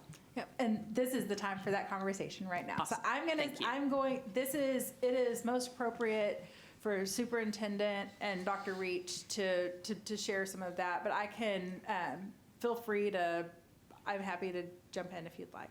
Awesome, thank you. And I appreciate, Ashley, the time we had before the meeting to get that coaching, so thank you. Yeah, so what would it mean to add that back in? And so there are there's a cost and there's a benefit. So I think the question is, does the cost outweigh the benefit? So what are the costs, what are the benefits? Who wants to go first? Well, I think the benefit is it's more rich knowledge of knowing all the different pathways of our students. I think the cost is obviously waiting a year or talking about students, 2 years ago. So for our graduates this year, we won't be talking about that until 2025, till after the summer of 2025.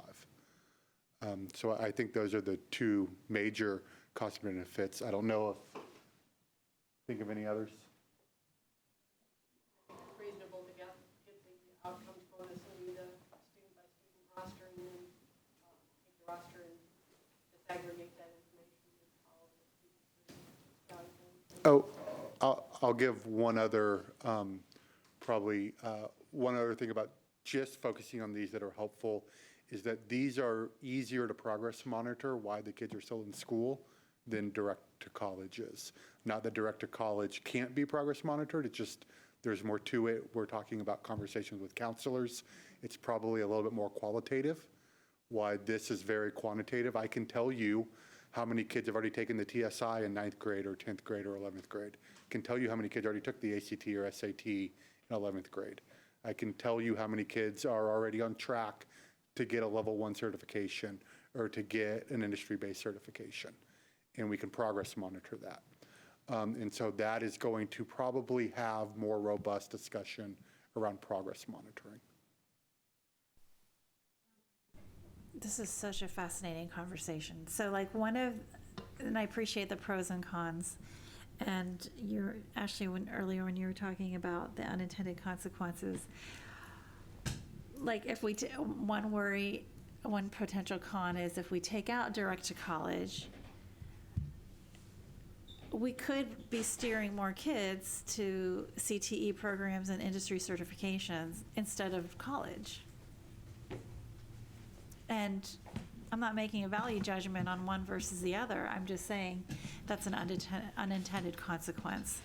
And so I think that's a significant con, personally.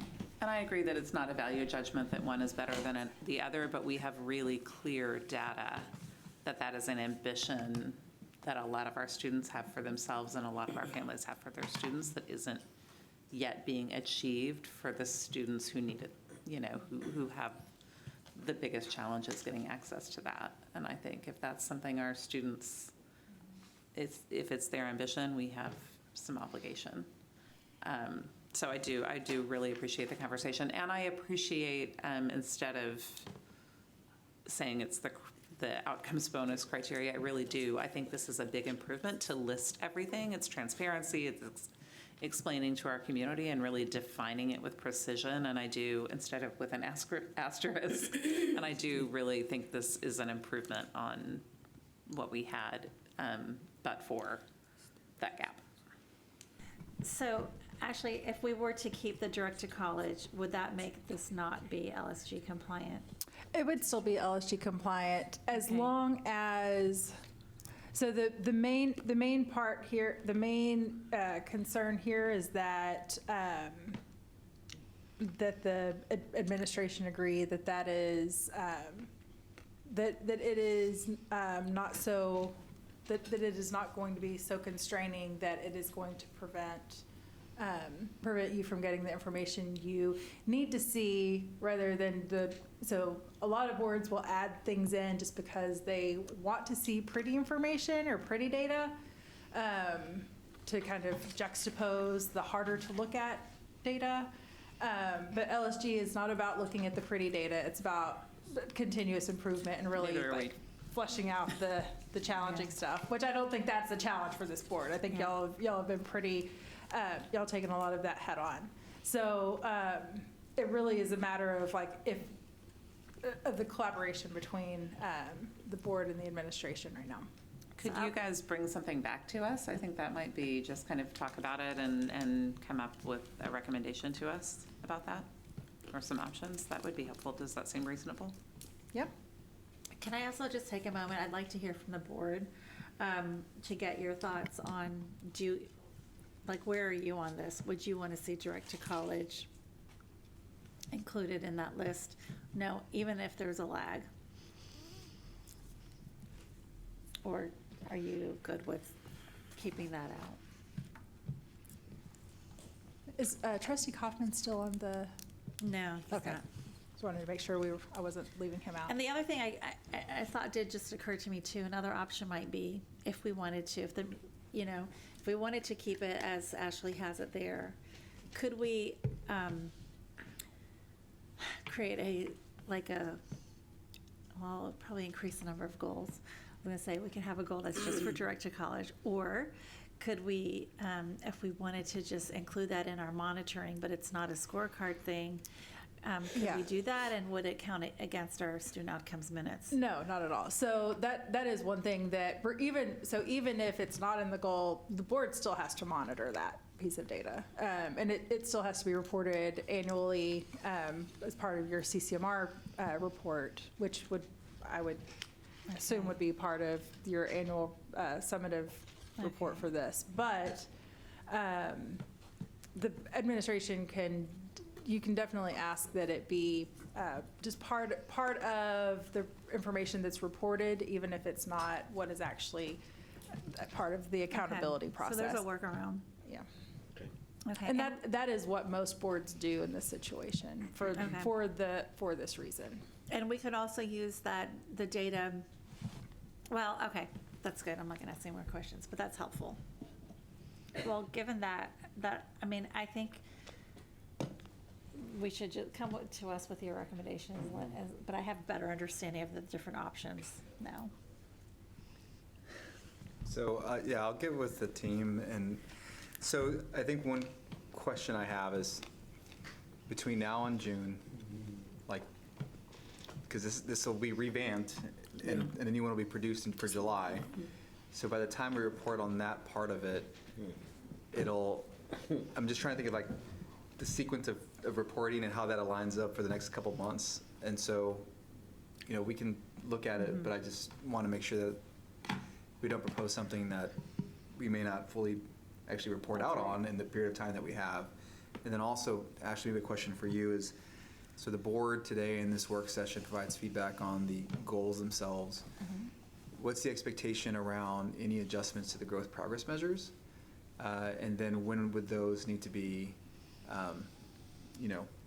So kind of agreed to and then included as part of the score? Because I mean, a retooling is not a huge overhaul, but some of the things that we're talking about may require some adjustments in the GPMs. So for all of the goals that we've discussed so far, the recommendation is not to change the GPMs. With the simple change is some of them need to go to the aggregate rather than specific student groups. So there would be some, you'd need to get that information, that data out there. But aside from that, I'm recommending that everything stay the same. One exception on goal 3 is that all of the data points that y'all have so all of the progress measures that you have currently, they are progress measures, so they are actually goals. So they're outcomes. So they're looking at things like the number of students that pass IB or AP courses, the number of students that earn 12 or more college courses.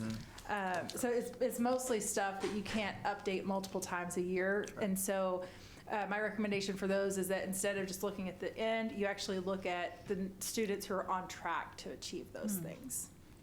And that's what a lot of districts actually do is look at on-track data. But that means we would have to update the GPMs for this scorecard goal for the spring semester. Yeah.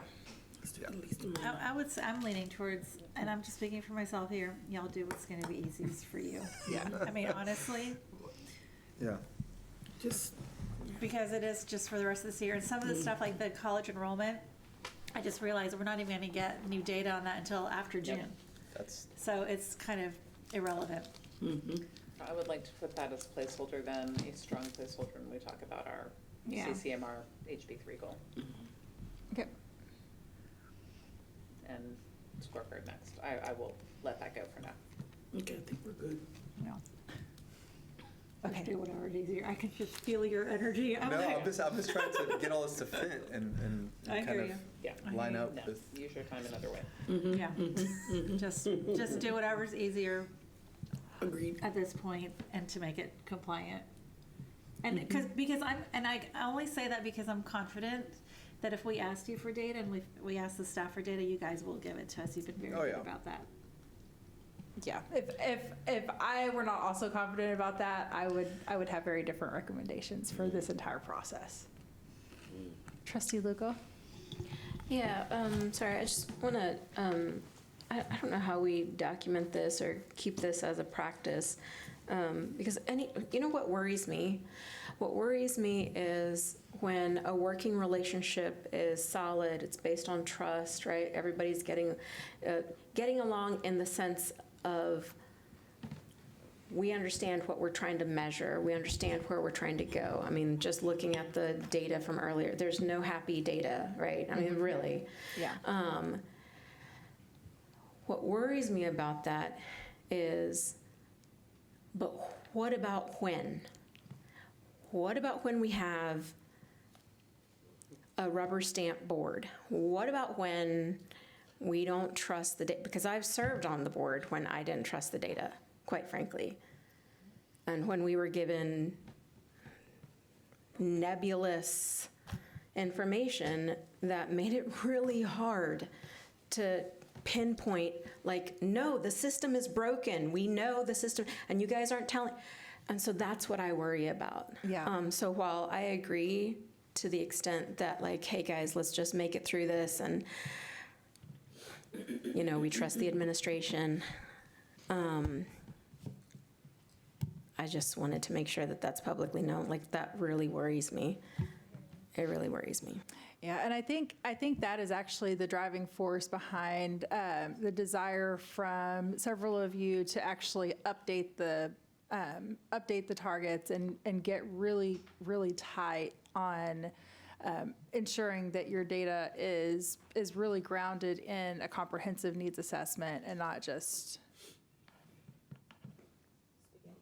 spaghetti. And so that process will really begin in January when the board is going to have to go out and do community engagement. And the community engagement is fast and furious, and it's intense, but it also is a lot of fun. And so you go out to the community and you get really clear on so first of all, you define who is our community. And then you get really clear on what the community, what the vision is and what the values are. So once you do that, while you're doing that, the administration works on that needs assessment, really digging into the data and trying to understand the root cause and the things that are driving the performance challenges of the district.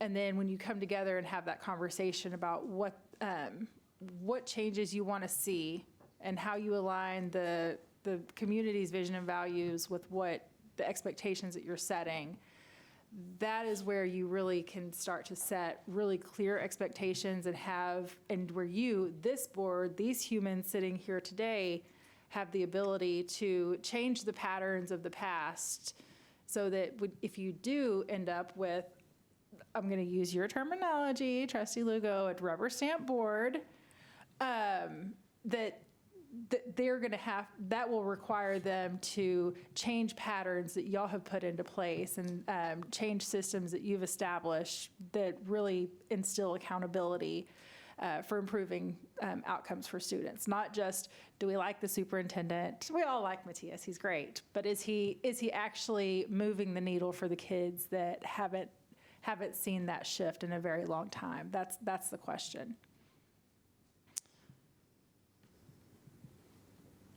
All right. No pressure. All right, let's look at the last one. So I kind of flew. I'm confident. I just need to know the goals. And I'll All right, so as I was visiting with Trustee Singh yesterday, and as I shared with all of you, my initial recommendation was to just throw out that first goal that is specific to all special education or students receiving special education services, but for all grades and all subjects. She said, Ashley, I understand that that's not a good goal, but we still need to be looking at special education. We still, that's why we're here. That's why you're here. That's our big thing right now, and it's important. And I agree with her. And so we talked about different options. And so we then looked at different districts that are also dealing with similar issues with their special education services and identified this goal and talked about whether or not this might be a good fit for Austin ISD. And I am not a school board member in Austin ISD, so I can't say whether or not this is a good fit for this school district. But you are, and you all can identify that. The challenge with this goal right now, and I actually do really appreciate this goal. I think that it has a level of refinement, and it provides a depth of information specific to what the board is looking for. So it looks at Domain 2, Part A, which is the school growth indicator in the Texas Accountability Framework that measures student growth. So for students who are demonstrating growth from year to year. So it's looking, and that's why it's looking at grades 4 through 8, not 3 through 8, because those are the kind of the commonly accepted, like, main ones. So this is also looking, you'd also be looking, this is inclusive of the middle school information, and Domain 2 Part A looks at both reading and math. So it kind of is that, it kind of is a marriage of those two goals that I'm recommending you get rid of, but it's not a perfect marriage. And it is just looking at students who are receiving special education services. So I'll read it. Students in grades 4 through 8 who receive special education services that demonstrate and maintain growth as measured by Domain 2 Part A school growth indicator of the Texas Accountability System will increase from X% in May 23 to Y% in May 28. So this is the goal. It's looking at growth for students receiving special education services. The challenge with this one is it's a little bit more than just a retool. This is kind of getting into creating something new. And so you would have, superintendent would have to go back and develop goal progress measures, which would probably take a little bit longer. And we did look at some of the goal progress measures that this district was using, and they said that's not realistic for this district. It's data that is not, it's apples and oranges at the, essentially. So Matthias would have to, I'm sorry, Dr. Segura would have to. Engineer Matthias. Would have to go back and make, develop some new goal progress measures. And so this is, I think that there are two questions here. One is, how do we feel about this goal? And two is, how do we feel about this goal right now? Is this something that the board wants to make a priority to adopt at this point in time, or does it make more sense to use this as a guidepost for where you want to go in the spring? And that's a conversation for you all to have. So my first question is based on the calculation. So you have 4th, 5th, 6th, 7th, and 8th, right? And so how would that be calculated if it's a change in? Would it be just like, I mean, you're not averaging averages, percentages. You're going to take the scores and then average them over the total? I think this is data that comes straight from the state. Yeah, so we can have 2A data, but. Yeah, it's basically level jumping on STAR, going from approaches to meets from one year to the next. And now they divided those approaches into 2 levels, low and high, and the economy is divided into low and high. If you get a growth, counted as making growth, you have to go from one level to the next. Mm-hmm. So we do track that through a tracking system on map as well. We do look for students to be making that kind of gain from one year.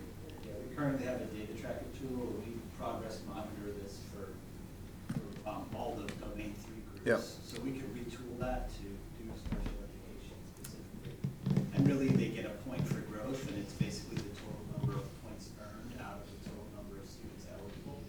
And then that would be your percentage. Normally, you do it within one grade per se, but it's easy to do it.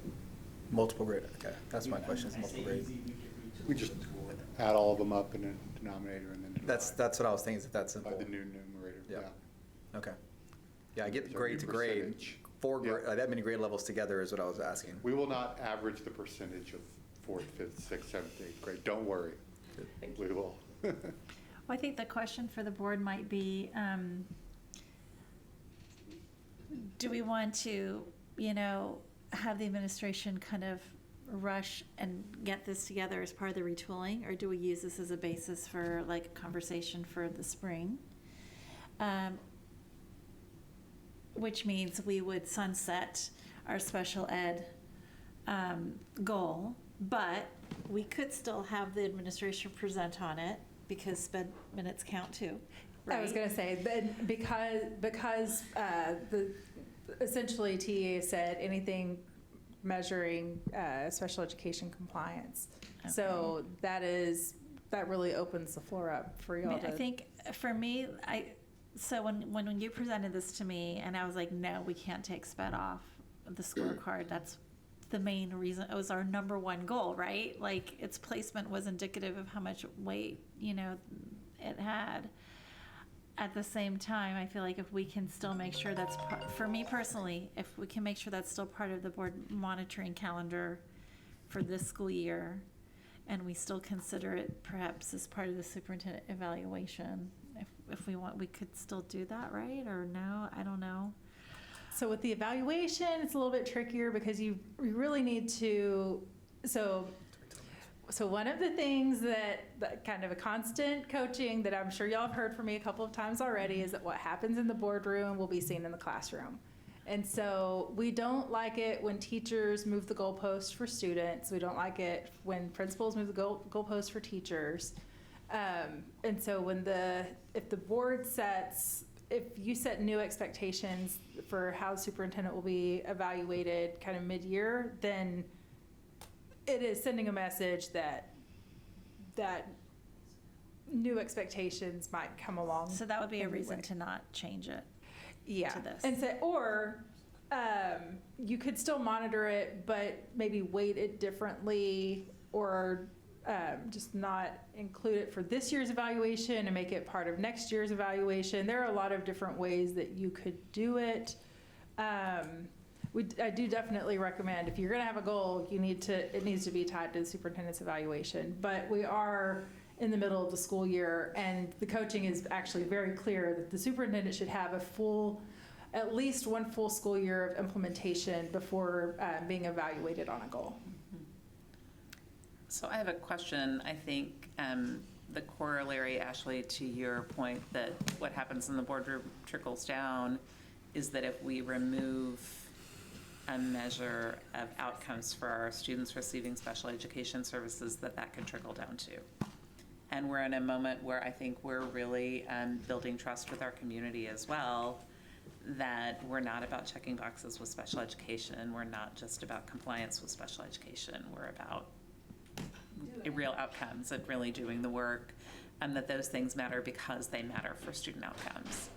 And so I think the concern I have is that I know we need to work through Lone Star governance, and I know that we have obligations to TEA, but we also are building trust with our community.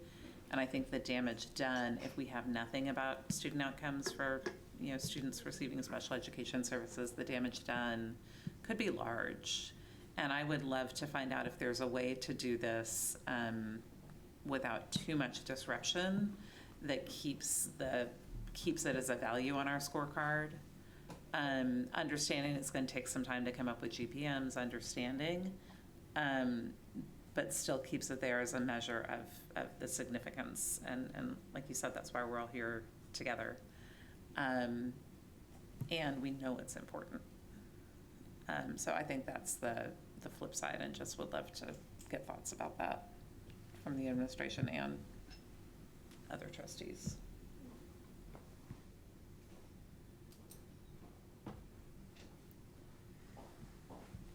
So I guess, Jacob and I have probably a couple thoughts on this.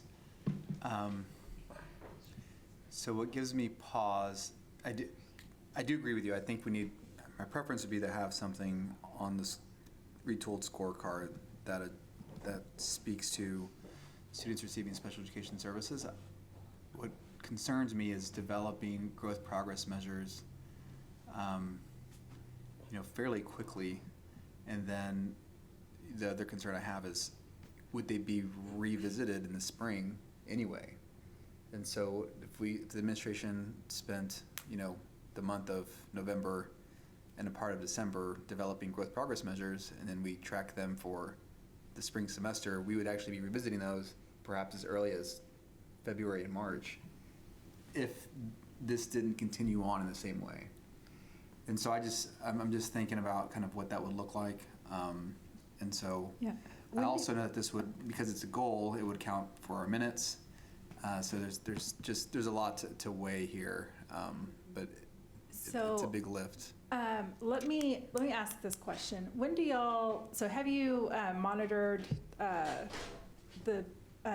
your CCMR goal yet? Yes. You have? Was that the one you monitored tonight? I didn't. No, If it wasn't, okay. So you've already monitored it this quarter.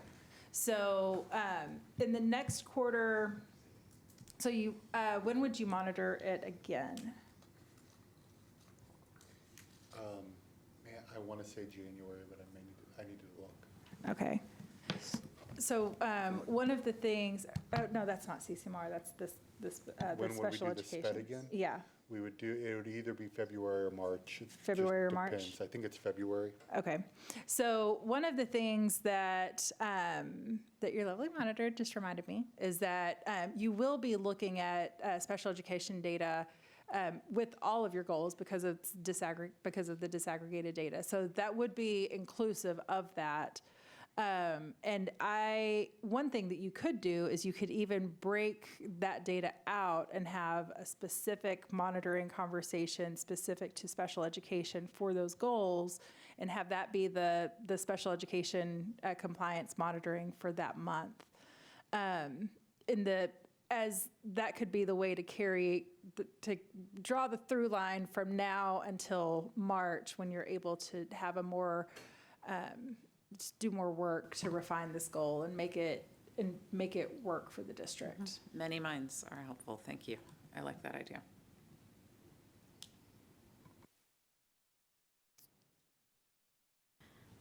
I guess I was thinking from looking at, I know this is just a goal that was come up with, not necessarily like the goal if we had one for special education. Like, is this the goal? And just thinking as a parent of a student receiving special education services, which certainly I do not speak for all parents. We all are different and have different goals for our individual children. Like, if this up there makes me feel like my student is getting what she needs, I don't know.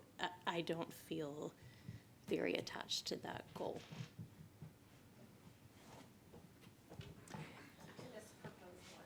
Yeah, I don't think that excites me about, is this what you're going to do that was actually for one my of, child? One of the questions that I had is, the two questions were, is this the goal? So is this it? And is right now the time? So I think we've talked about is right now the time. So to Catherine's point, is this the goal? And so this is a deviation from what you were looking at before, which any goal is going to be a deviation from what you were looking at before. But what this is doing is it's really looking at how students are growing. So what kind of growth they are demonstrating across those grade levels. And so there are definitely benefits to looking at growth, especially in this population, because it's not necessarily, so it's not proficiency. So you're not looking at the standard. So it's not all kids are expected to meet the same standard. It is acknowledging that growth is something that we value as well. I'm not saying that that's right or wrong. That's not a value judgment. It's just kind of explaining what it is that you'd be looking at. I think what's difficult for me, like when because I'm thinking of the progress, I'm thinking of MAP growth specifically, I like looking at pure growth numbers, like beginning to here, the percentage. And then MAP growth is like the percentage, your percentile of growth compared to other like, I feel like that's less informative to me. And I know, and I'm thinking about my particular child and her, because, she got to take the MAP. She's a kindergartner and took it at the beginning of the year. And some of these students are going to score, really, really high. So their growth percentage might be lower, but they still grow. So I think it's the measure that is the GPM, I guess that would be used for that wouldn't necessarily inform what I'd want to know. That to me suggests that it's probably worth not going through the pain of coming up with measures and a new process that might not be one we stick with. And that I think the other proposal is really pretty elegant, that it ensures we're talking about it, we can really highlight it and pull it out in a different way. To me, that seems like a really elegant answer that doesn't add work in a new way. And then we can really be thoughtful in the spring about what a special education goal would look like. I see head nods. Okay. All right. Those are my proposals for goals 1, 2, 3, and 4. So what I'm hearing is that goals 1 and goals 2, so those are your House Bill 3 goals, third grade reading, third grade math, we're good with that. Goal 3 is the one that's specific to CCMR, so administration is going to come back with maybe some recommendations for that one. Is that where we landed on that? Okay. And this one is going to go join the dodo, or, okay. All right. And then what did we say, what did we decide finally with the middle school math? We're just going to sunset that one too? Yes? For now. For now. For now. For now. I definitely do. But I still want a presentation on it. We're still gonna, can we, and we If can it's still not do a that. goal, it's not board work. Or we can have a place where it's public to the any Yeah. Yes. information that the community is telling us is important, we can make available to them. Yep. And I do definitely recommend that the board consider it in the spring. And I think the data will dictate that, so. All right, so are we ready to move on to talk about constraints? Okay. I don't think we have a choice. All right, so you have 19 total goals. We just pared the first 5 down to 3. Now let's talk about number 6 through 19. Okay, so number 6, the percent of students in grade 11 or 12 who successfully complete a 3rd or 4th course in a non-core subject on an approved list, CTE, coherent sequence, or athletic, fine arts, or visual arts sequence shall increase from 48% to 80% by August 2026. And so this is within the category that y'all have identified as student well-being and equity. And so what I've done in making these recommendations, I've actually split this category into 3 separate constraints. So one is specific to this goal. And what I did, or this constraint, so it would be the constraint and then essentially taking this goal and making it into 2 constraint progress measures. So the percentage of students in da-da-da. So the first one is specific to a non-core CTE coherent sequence. And the second one is specific to the athletics, fine arts, or visual arts sequence. You can adopt 3 constraint progress measures for each constraint. But this really, there were 2 obvious ways to break it up into 2. You could also keep it into 1 and just have 1 constraint progress measure for it. You could also separate fine arts fine arts and visual arts into a third constraint progress measure and just have a second one on athletics, but that's, the board might have opinions on that. But that's my recommendation for goal 6. And the more important thing is constraint around what this goal is actually getting to, which is the superintendent shall not prevent students from pursuing coherent pathways outside of core courses. This is starting language. This is language that came from my head, not yours. So the intention is for y'all to do a little bit of wordsmithing if you'd like. And I think some people might have some ideas on that. So what do y'all think about constraint number 1? I was laughing because I could just picture Matthias standing there like, no, you can't. You can't take the CTE class. I'm sorry. That's my worry about this one, is that prevent is not the right word, and we need a thesaurus. We need some deeper thought about it, because I think we have this goal because it's not because it's overt, because it's insidious. Yeah.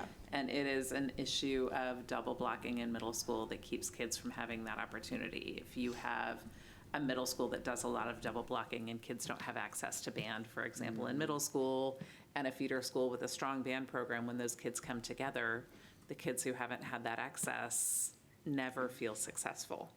And you have a program that withers. When you have, it's much more insidious than that. When you can't pass the TSI and you can't get access to a CTE sequence that requires, dual enrollment, whatever those things are. So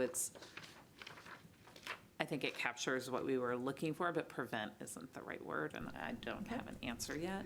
But although, as I'm thinking about this, do we, Jacob or anyone, do y'all know? I know when this is not written as a disaggregated goal, like in our original scorecard, but when we looked at it, I believe we did look at it in a disaggregated way, correct? Was there a big difference between EcoDis and all? Do you remember? I mean, I imagine there was, but what I'm getting at is, because this is a constraint and it seems we have more flexibility here, is this a place where we could reintroduce some of that EcoDis? It is. Or is this changing too much from, although this could mess with your GPMs and everything for the short term. So that's where I was just about to go, is that never when mind. you tinker with it, you're tinkering with the number. Like it's going to require a little bit of. Don't worry about it. Just Okay. ignore that. I was just thinking out loud. But I would say for the spring, when we talk about this, I would be interested in maybe making this a more equity and language kind of goal. But for now, maybe we just keep it as it is. Yeah, and so as Lynn was sharing her part about, it's really the access that you're talking about, ensuring that that there is not that there aren't inequities in the different levels of access that students have across different parts of town and on different campuses, and so a constraint around the inequitable access to resources, inequitable access to programming.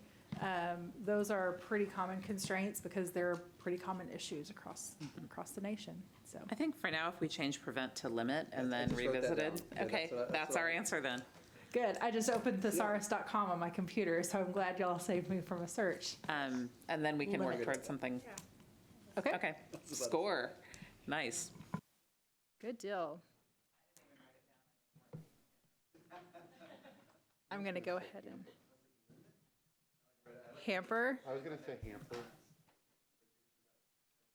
but I couldn't think of anything else other than hamper. Yep. Limit's like much it. better than hamper. Okay, so any questions before we move on? All right, y'all are doing great.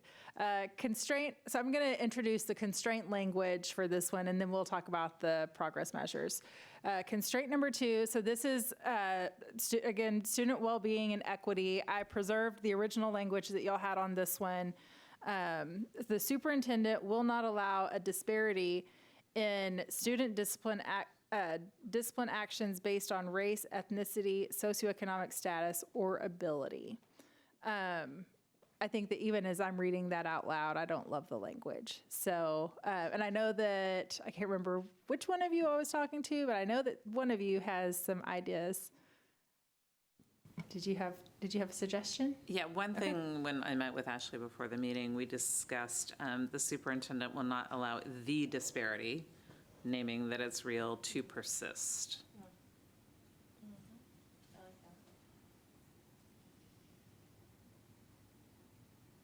Which captures the fact that it's working to be reduced.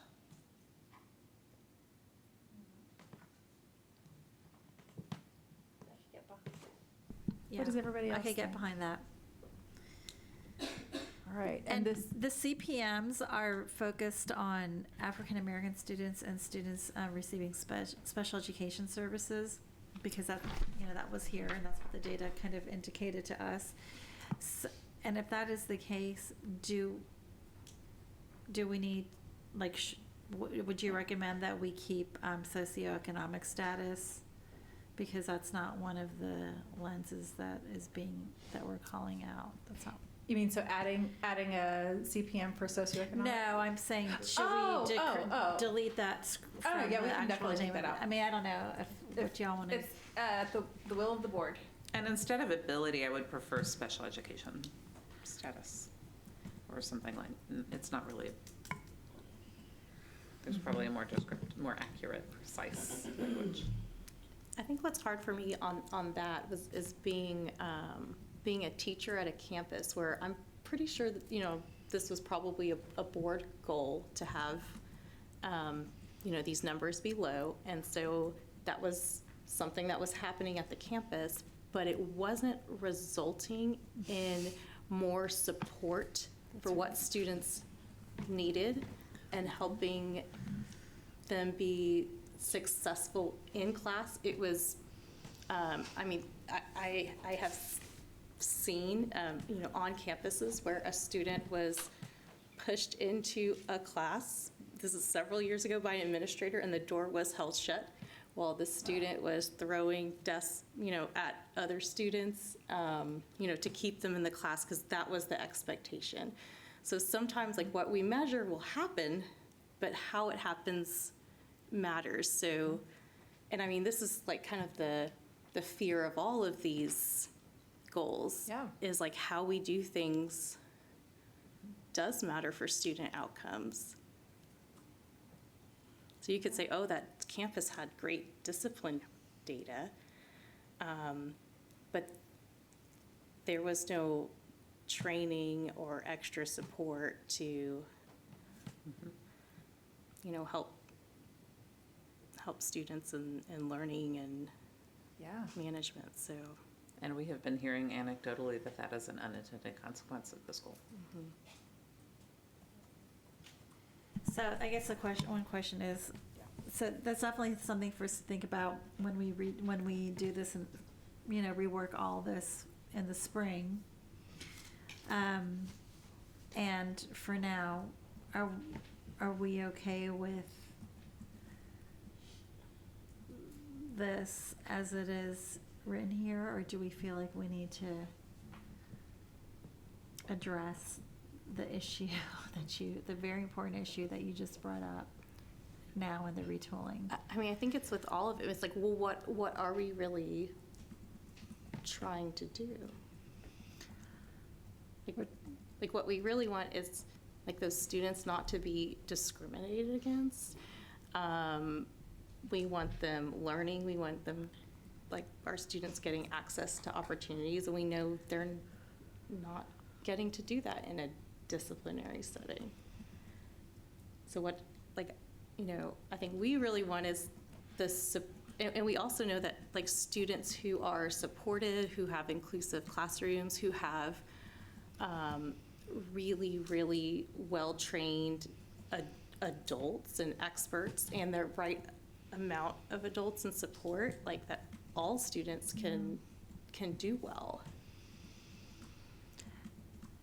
Ashley, how have other districts kind of handled this? Yeah, so So I have seen constraints around the types of wraparound services and supports that districts are providing for students.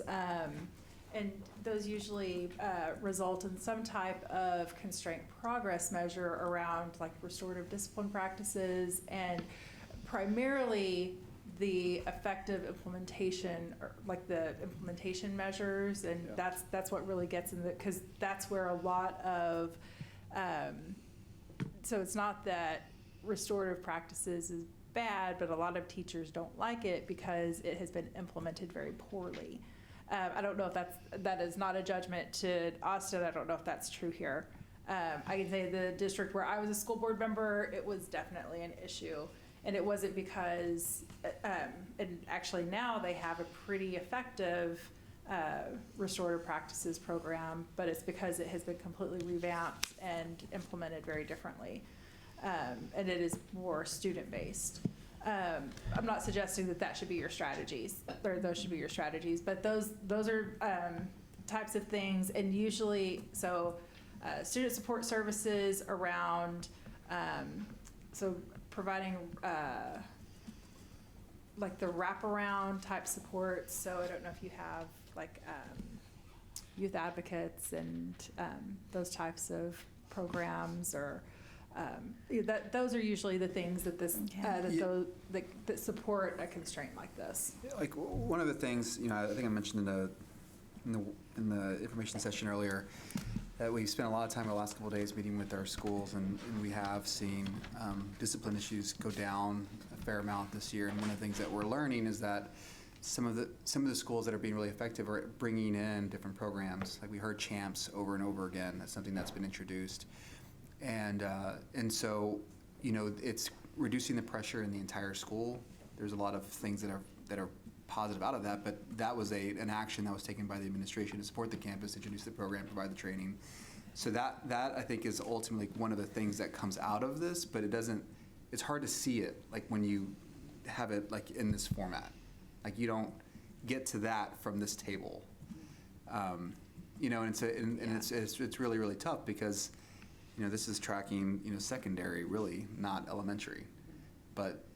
And so there's a lot there. I can understand kind of that perspective, because I think what we're doing as a system doesn't necessarily come through in this table in this way. Yeah. And then the other question I have is, when this goal was set before it turned into a constraint, the target was based on a student population, and so that's changed also. Mm-hmm. It varies. So I guess one question I would have, and maybe not for today, but in the spring, does that get re-baselined? We have seen an increase in the number of students receiving special education services, and so that goal was set based on the students that were receiving at that time. And so if we kind of re-baseline this, would you expect that number, instead of 14%, to be something greater than that? So again, just want to make sure that we're talking about that, because you might get to a place where you're targeting 14%, but your student population receiving special education services is actually 18%. Yep. Then you would have actually created it's an illogical sequence. It didn't make sense. And so we just want to make sure that we're talking about that transparently, because those numbers do move over time, especially as we work through all the challenges we have. Yep. Can I interject here? Just thinking. So, do you mind coming to a mic? So, oh wait, is David still on? Is Dr. Kaufman still zooming in? Okay. Well, yeah, if you don't mind, just so it gets picked up. Okay, so for those of you I haven't met, I'm Sherry Marsh. I'm the TEA monitor. So as y'all were talking through this, everything you said is about increasing positive behavior interventions and supports for kids. So I'm wondering if that could be the measure, how you increase those. And that kind of aligns with the agreed order, because the multi-tiered systems of support is a huge piece that TEA addressed in the agreed order, that the leadership team here is going to create a brand new manual. It's going to include behavior and academic interventions. So just a thought. Thank you. Yeah. Thank you. Thank you. Y'all got a good one in her. I know. So, and so that actually brings me, so she brought up another point. So when you do revisit this information in the spring, you probably will want to adopt a more robust constraint around the special education services. Just because right now you're looking at the evaluations. Your evaluation problem is going to go away at some point, or it's going to become less of the problem, and you're going to have other things that you're going to have to focus on. So, and I feel like I read an article recently that y'all are doing pretty good on that. So We're making progress. yeah. All right. So this is the one that you have for now.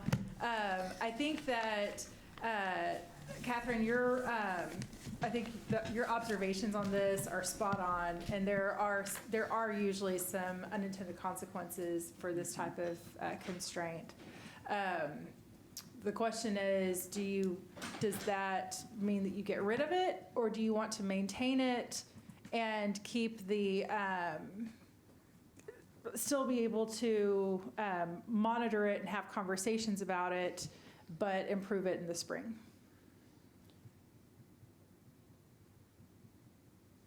What do y'all think?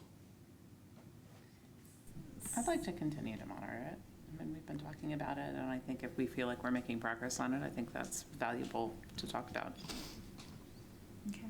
What do y'all think on this side? Love the board, whatever. How about you, Andrew? Or Trustee Gonzalez? I keep hearing Matthias say again and again that he wants to be sure not to, like, overload what we're trying to create goal progress measures for. And so if this is something that they feel, I don't know. Yeah, I don't know how I feel about it now that I'm talking about it out loud. I'm sorry. Mm-hmm. I mean, you already have goal progress measures for this one. So you wouldn't have to recreate anything, right? And we're only when are we gonna look at this data? We'll do it one more time. Okay, in the spring. Yeah. I think it's February, I would need to check. Okay. And of course, we're gonna have to reschedule some of these anyway to make sure that they're balanced through the month. So But we would do it one more time. Okay, so I guess our options are, do we keep it or do we take it out? Do y'all mind if we just kind of go down the line and see what people want to do? And I also would like to clarify, this time counts against our time. Nope. So our time right now? No, the No. discussion of the constraint. When we Oh, okay. discuss Yeah. constraints, that is not a student outcome, that counts against our student so outcomes it counts as an adult so it is adult outcome focused time, not student outcome focused time. So I want to, I wasn't going to say it, but I'm going to say it. So I know that we've kind of socialized, and I'm guilty of this too, of saying like the time counts for us or it counts against us. We will be more precise. I don't want to suggest that time that is not spent focusing on student outcomes is not valuable. And because it is, you still have a lot of really important things that you have to do, and those times are important. It is critical that you do those things. And so that's why the recommendation is only to get to 50%. So that was more something that I have been wanting to say, but I haven't. So you just opened the door. That's not necessarily in response to you, but it is adult focused time, not student outcome focused time. However, the one Constraint 3. the what special education one would count towards student outcomes because that's one of the concessions TEA has made. Thank you. And on that same note, constraint number 3 is special education compliance and equity. This one would definitely count towards student outcomes time, even though it's a constraint. It would be the qualified time. Superintendent will not allow the number of past due special education evaluations to increase or remain the same.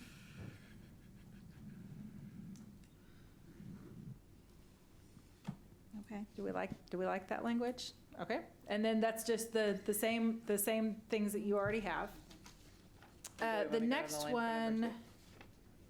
Oh, did it have a typo? I think we wanted to resolve number 2 first. I mean, do y'all, yeah, let's do that. Because I don't feel like we have closure on number 2. So, I would say like the value that I see in it is in spite of maybe good or bad ways of decreasing those disparities still exist. And, you know, something I thought was, you know, and it's showing me that those populations where this is happening or those schools need more support or need more training or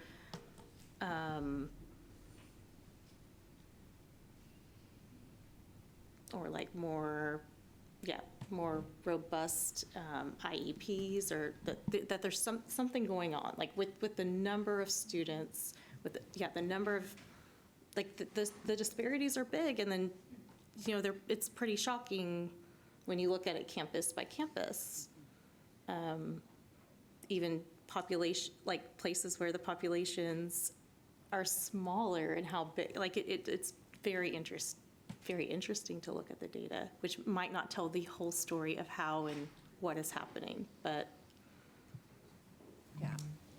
I would say I feel like it's valid and worth discussing. And it also, I think, informs our budget work to find out, you know, what resources are needed. I think it's an important conversation.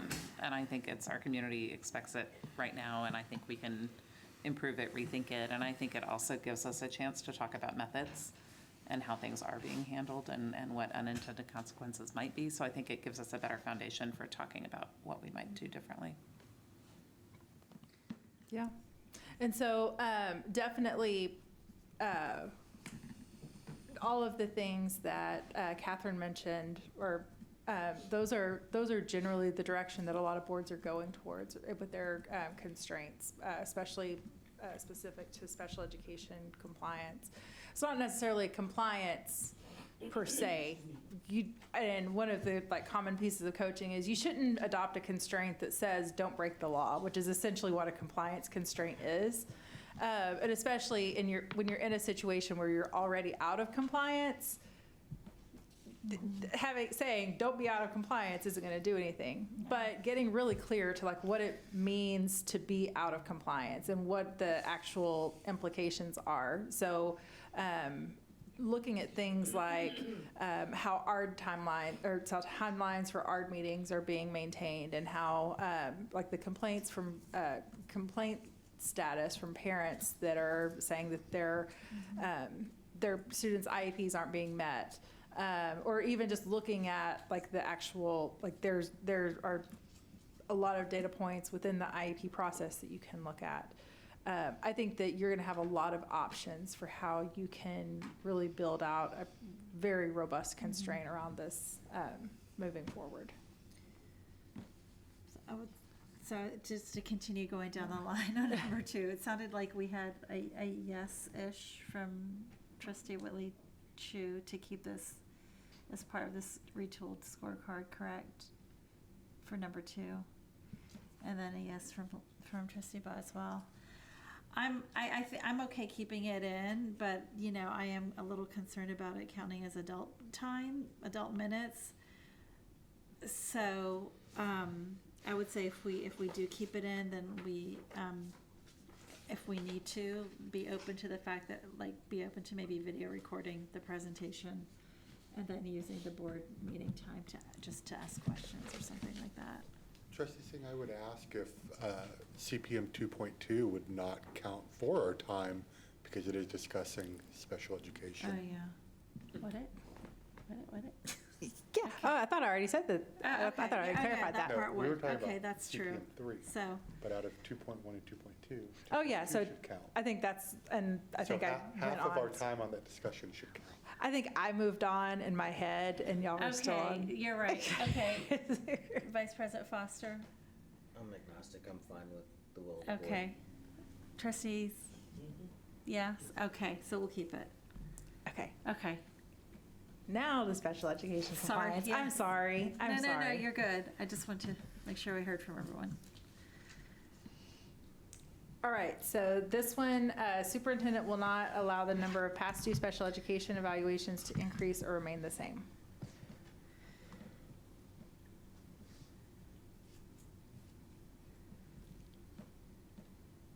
I think for now, good with that. You good? Okay. Yeah. Let's keep it. Constraint number 4, and I think that this one, so I think this is an area that speaks to Trustee Whitley Chu's concerns to a degree. I think that there's definitely room to improve upon some of these things for the future. But right now, it just has it's all of the constraint progress measure language is just the language that y'all have already got on those goals. And the constraint itself, the superintendent will not allow a culture of employee burnout.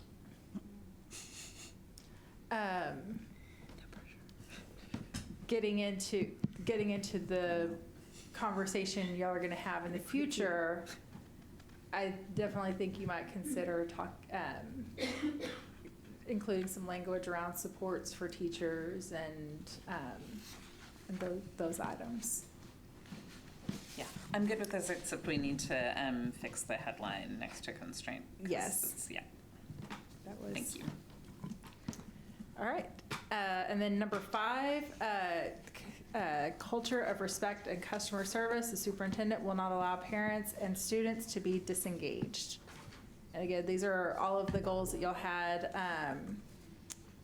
Percentage of staff satisfaction measured by the school climate survey. I think the school climate survey that y'all are referring to is the Panorama survey. Is that accurate? Okay. So staff satisfaction, student satisfaction, and family satisfaction. And so in general, you want to ensure that your constraint progress measures are you have the ability to update those multiple times per year, even though you're just monitoring them once per year. So I don't think that you give all of these multiple times per year, but you do give some of them multiple times per year, and I think at different points in the year. And going back to 4.1, So- wasn't an issue with that measure that the folks who got promoted to administrative positions or instructional coaches ended up counting against Yeah. that number, which is sort of an In unintended that number, yeah, so it's, measure, unintended like, so if we consequence. had a teacher go to instructional coach that was a teacher in the same At the school. same campus. At the same campus, they would still be counted against us. Or an AP. Yeah. That might need some tweaking. Yeah. No, I want to retweak that whenever we get to the next phase. Like, Agreed. I mean, I think okay. that one needs to be a change. There's a lot of these that Okay. I think So need to be. for the retention ones, don't we just look at that, and maybe, did we already just talk about this? But we just looked at that. So we're not gonna look at this again before June, There'll be right? one more. No, there won't. Not the staff. Is that what you? Then let's just scratch it. 4.1.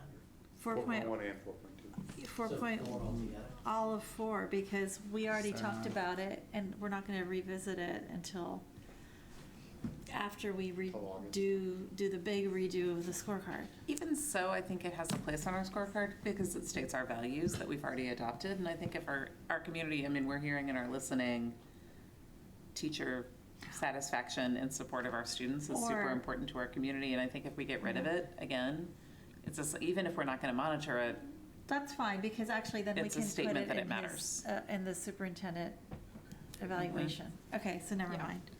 and I would So we're not say actually gonna be talking about it. CPM 4.3, I think, is not super valuable. I'd love to hear from our data people about how valuable the percentage of staff survey participation is as a measure of how our staff feel. To me, I don't see how that really gives us a whole lot of information. I believe that the positive too would be that it does show some level of engagement.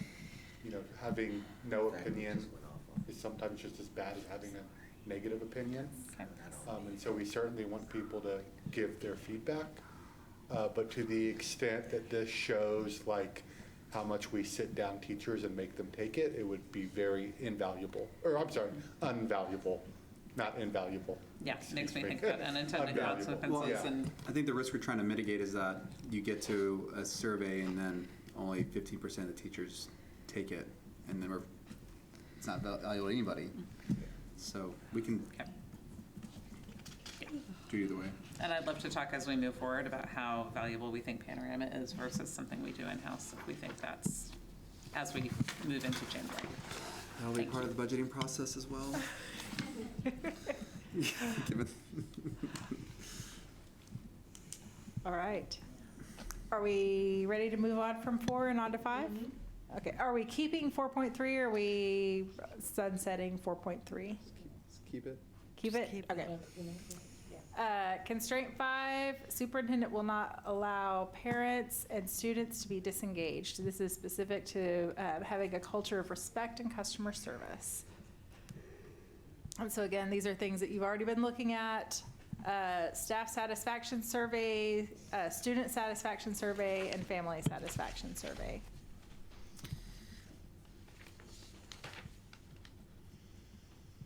I don't love the wording. I don't have better wording, but I think it's a little like Arthie said, like, don't participate in theater, whatever it is. What about It's the not- superintendent will not operate without a plan to engage? Closer. So my coaching around that, so anytime that you say the superintendent will not operate without, you're essentially, it's essentially a directive. Yeah, but you can. Do it. How does he not allow them? Well, yeah, that's what I'm reacting He would to. have to create a barrier.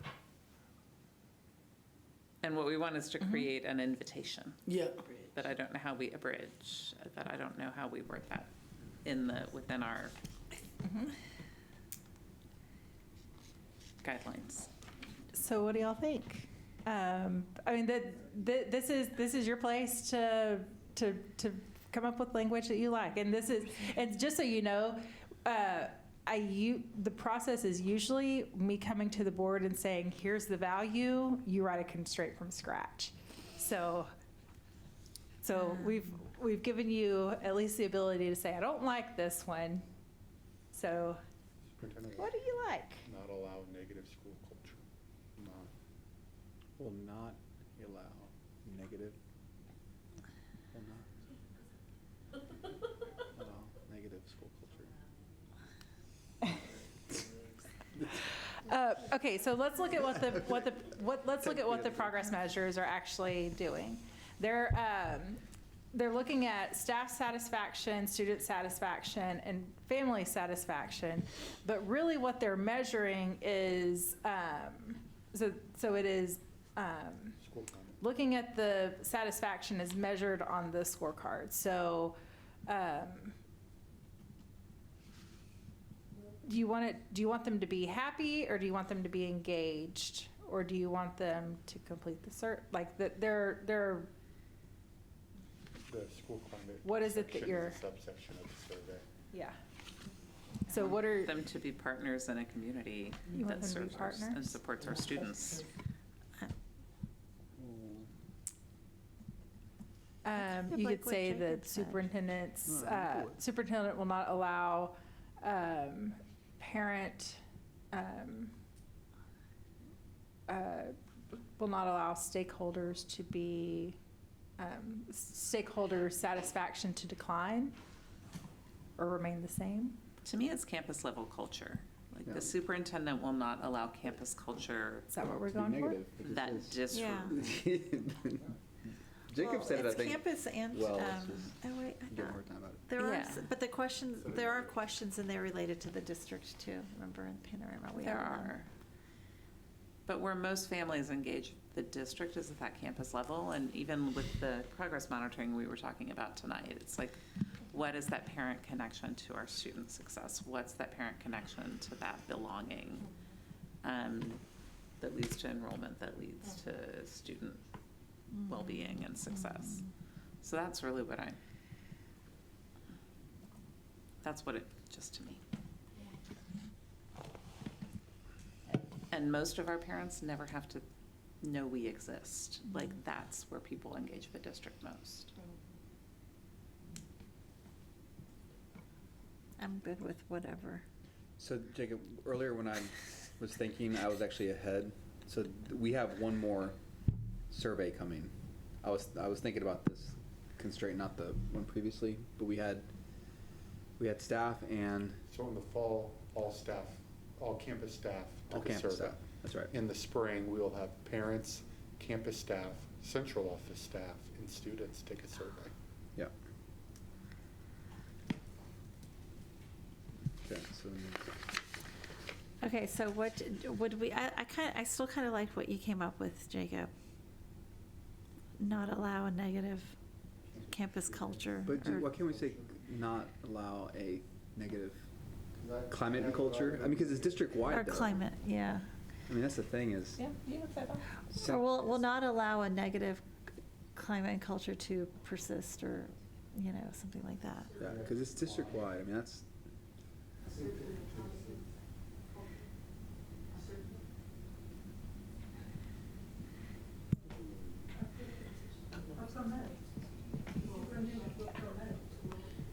Nope. Has to be in the Has to be negative. We had it I know. as a positive. I know. That's where we started. All right. All right. It's positive. So why don't we, can we just have, let's just, do we have to decide it the second, because it's getting late? No. Okay, so why don't we just come up with. Oh, can December y'all come up 14th. with I'm thinking something? y'all are voting on this next week. Yes, no, that's right. So, When are we voting on this? The 14th, December. 14th of December. December. so this is my ask for the board. So you've looked, you have it to look at. I would like to ask for you all to think about the language. If you can come up with, if you can think of some constraints that you like better, if you think of some language that you'd like better, or if you'd like to just reach out to me and just talk through some. We can hop on a Zoom and we can brainstorm and be thought partners. If between now and the 14th, if you all can share with me, so individually share with me ideas that you have, I can collect those. And just to be clear, when I talk with each of you about your ideas, I'm only talking to you individually about your ideas. So I won't be talking to Andrew about Lynn's ideas, or Lynn to Lynn about Catherine's ideas. It's just conversations between us. And I know that you probably don't mind that sharing, but it is important for the Texas Open Meetings Act that that even, Correct. just like with the conversations that you have with the superintendent and staff. So what we can do is collect your feedback, and then in your next meeting, let's see, not the 14th, the meeting December after, we 7th. can share those. So your first meeting in December, we can compile that, share that information with you all, post it publicly, and then you can discuss it in that meeting if you choose, or we can narrow it down. But it can be an ongoing conversation with us and the superintendent, and we will share data publicly Would it every be time you have a meeting. possible to have, to do some of that pre-work so that we have like a penultimate draft ready, like on December 7th?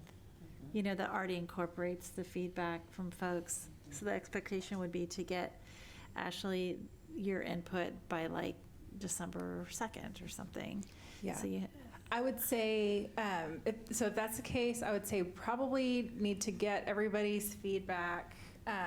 So I will need to get, hear from everyone by, let's say, November 30th. That is 3 weeks from now. Yes, 3 weeks. And we're still talking about the temporary ones, right? Yes. Yes. yeah. There's a lot of work, y'all. I'm just I saying, know. be cognizant of that, and like deciding on what hill you want to die on. Yeah. We have a lot of work to do. So I'm just asking everybody to think about that. I hear you. Very fair. And I don't mean as a reprimand. It's just late, and it sounds like it's a frustration, but it's not. It's just like, why are we still talking about this? Just Okay. All So right. December 7th, we'll have a draft Yes. that we will vote on the December 14th. And so if you guys have feedback, send it to Ashley by The 30th. the 30th of this month. And then just to be clear, the fiscal stewardship, those never made Oh, it into constraints? those never made it I just in. want to make sure. Yes, Yes, ma'am. and on, so the last one, I do want to point this out because it was a major point of conversation with President Singh that, let's see, I'm going to go up to our theory of action. So the final goal that you all have, number 19, is student share. The district will increase its student share within its boundaries who choose AISD. So this is not a SMART goal. So you could create some kind of constraint around it, but you're kind of maxed out with your constraints right now. And what we really had a conversation about was, is this one of the things that y'all want to do, or is this the thing that y'all want to do? And I think that what we actually landed on is this is the actual overarching value of all of these constraints. What you're trying to do is create a situation, create the conditions where the community wants to choose Austin ISD, where you're not worried about all of the conversations about charters and vouchers and the threats that we have in public education today, because you are the choice. There is maybe there are other options out there, but you're the one that people are picking. And so that was kind of the nature or the reason that we wanted to include this theory of action language and to show you what that could be. And so if we provide students with well-rounded academic and extracurricular programming, address historical inequities in the school system, support students' physical and social emotional needs both in and out of the classroom, support our employees through a culture of well-being and respect, and engage families through a climate of customer service and respect, then Austin Independent School District will be the premier choice among educational institutions that prepare students for success before graduation and beyond. So I just wanted to include that, and I say I wanted to. It was really important for President Singh to ensure that you all know and that the community understands that value isn't getting lost, and that actually it can still very much be the driving force behind the work that y'all are doing. Thank you. And I think it's not too far off from our original, our board vision or whatever. It's like Austin's choice for blah, blah, blah. So it's kind of, you know what I mean, et cetera. So I appreciate that. Okay, so I think, are we done? Okay, yay. I will celebrate with this Jolly Rancher. And thank you all. I know this is a lot. So we will now recess the open meeting at 10:51 p.m. and move to exec session pursuant to Texas Government Code sections 551.074, 551.072, 551.073, 551.087, 551.076, 551.0821, and 551.071. When we are finished with the exec session, we will actually come out here to close up and officially end the meeting. But thank you all very much.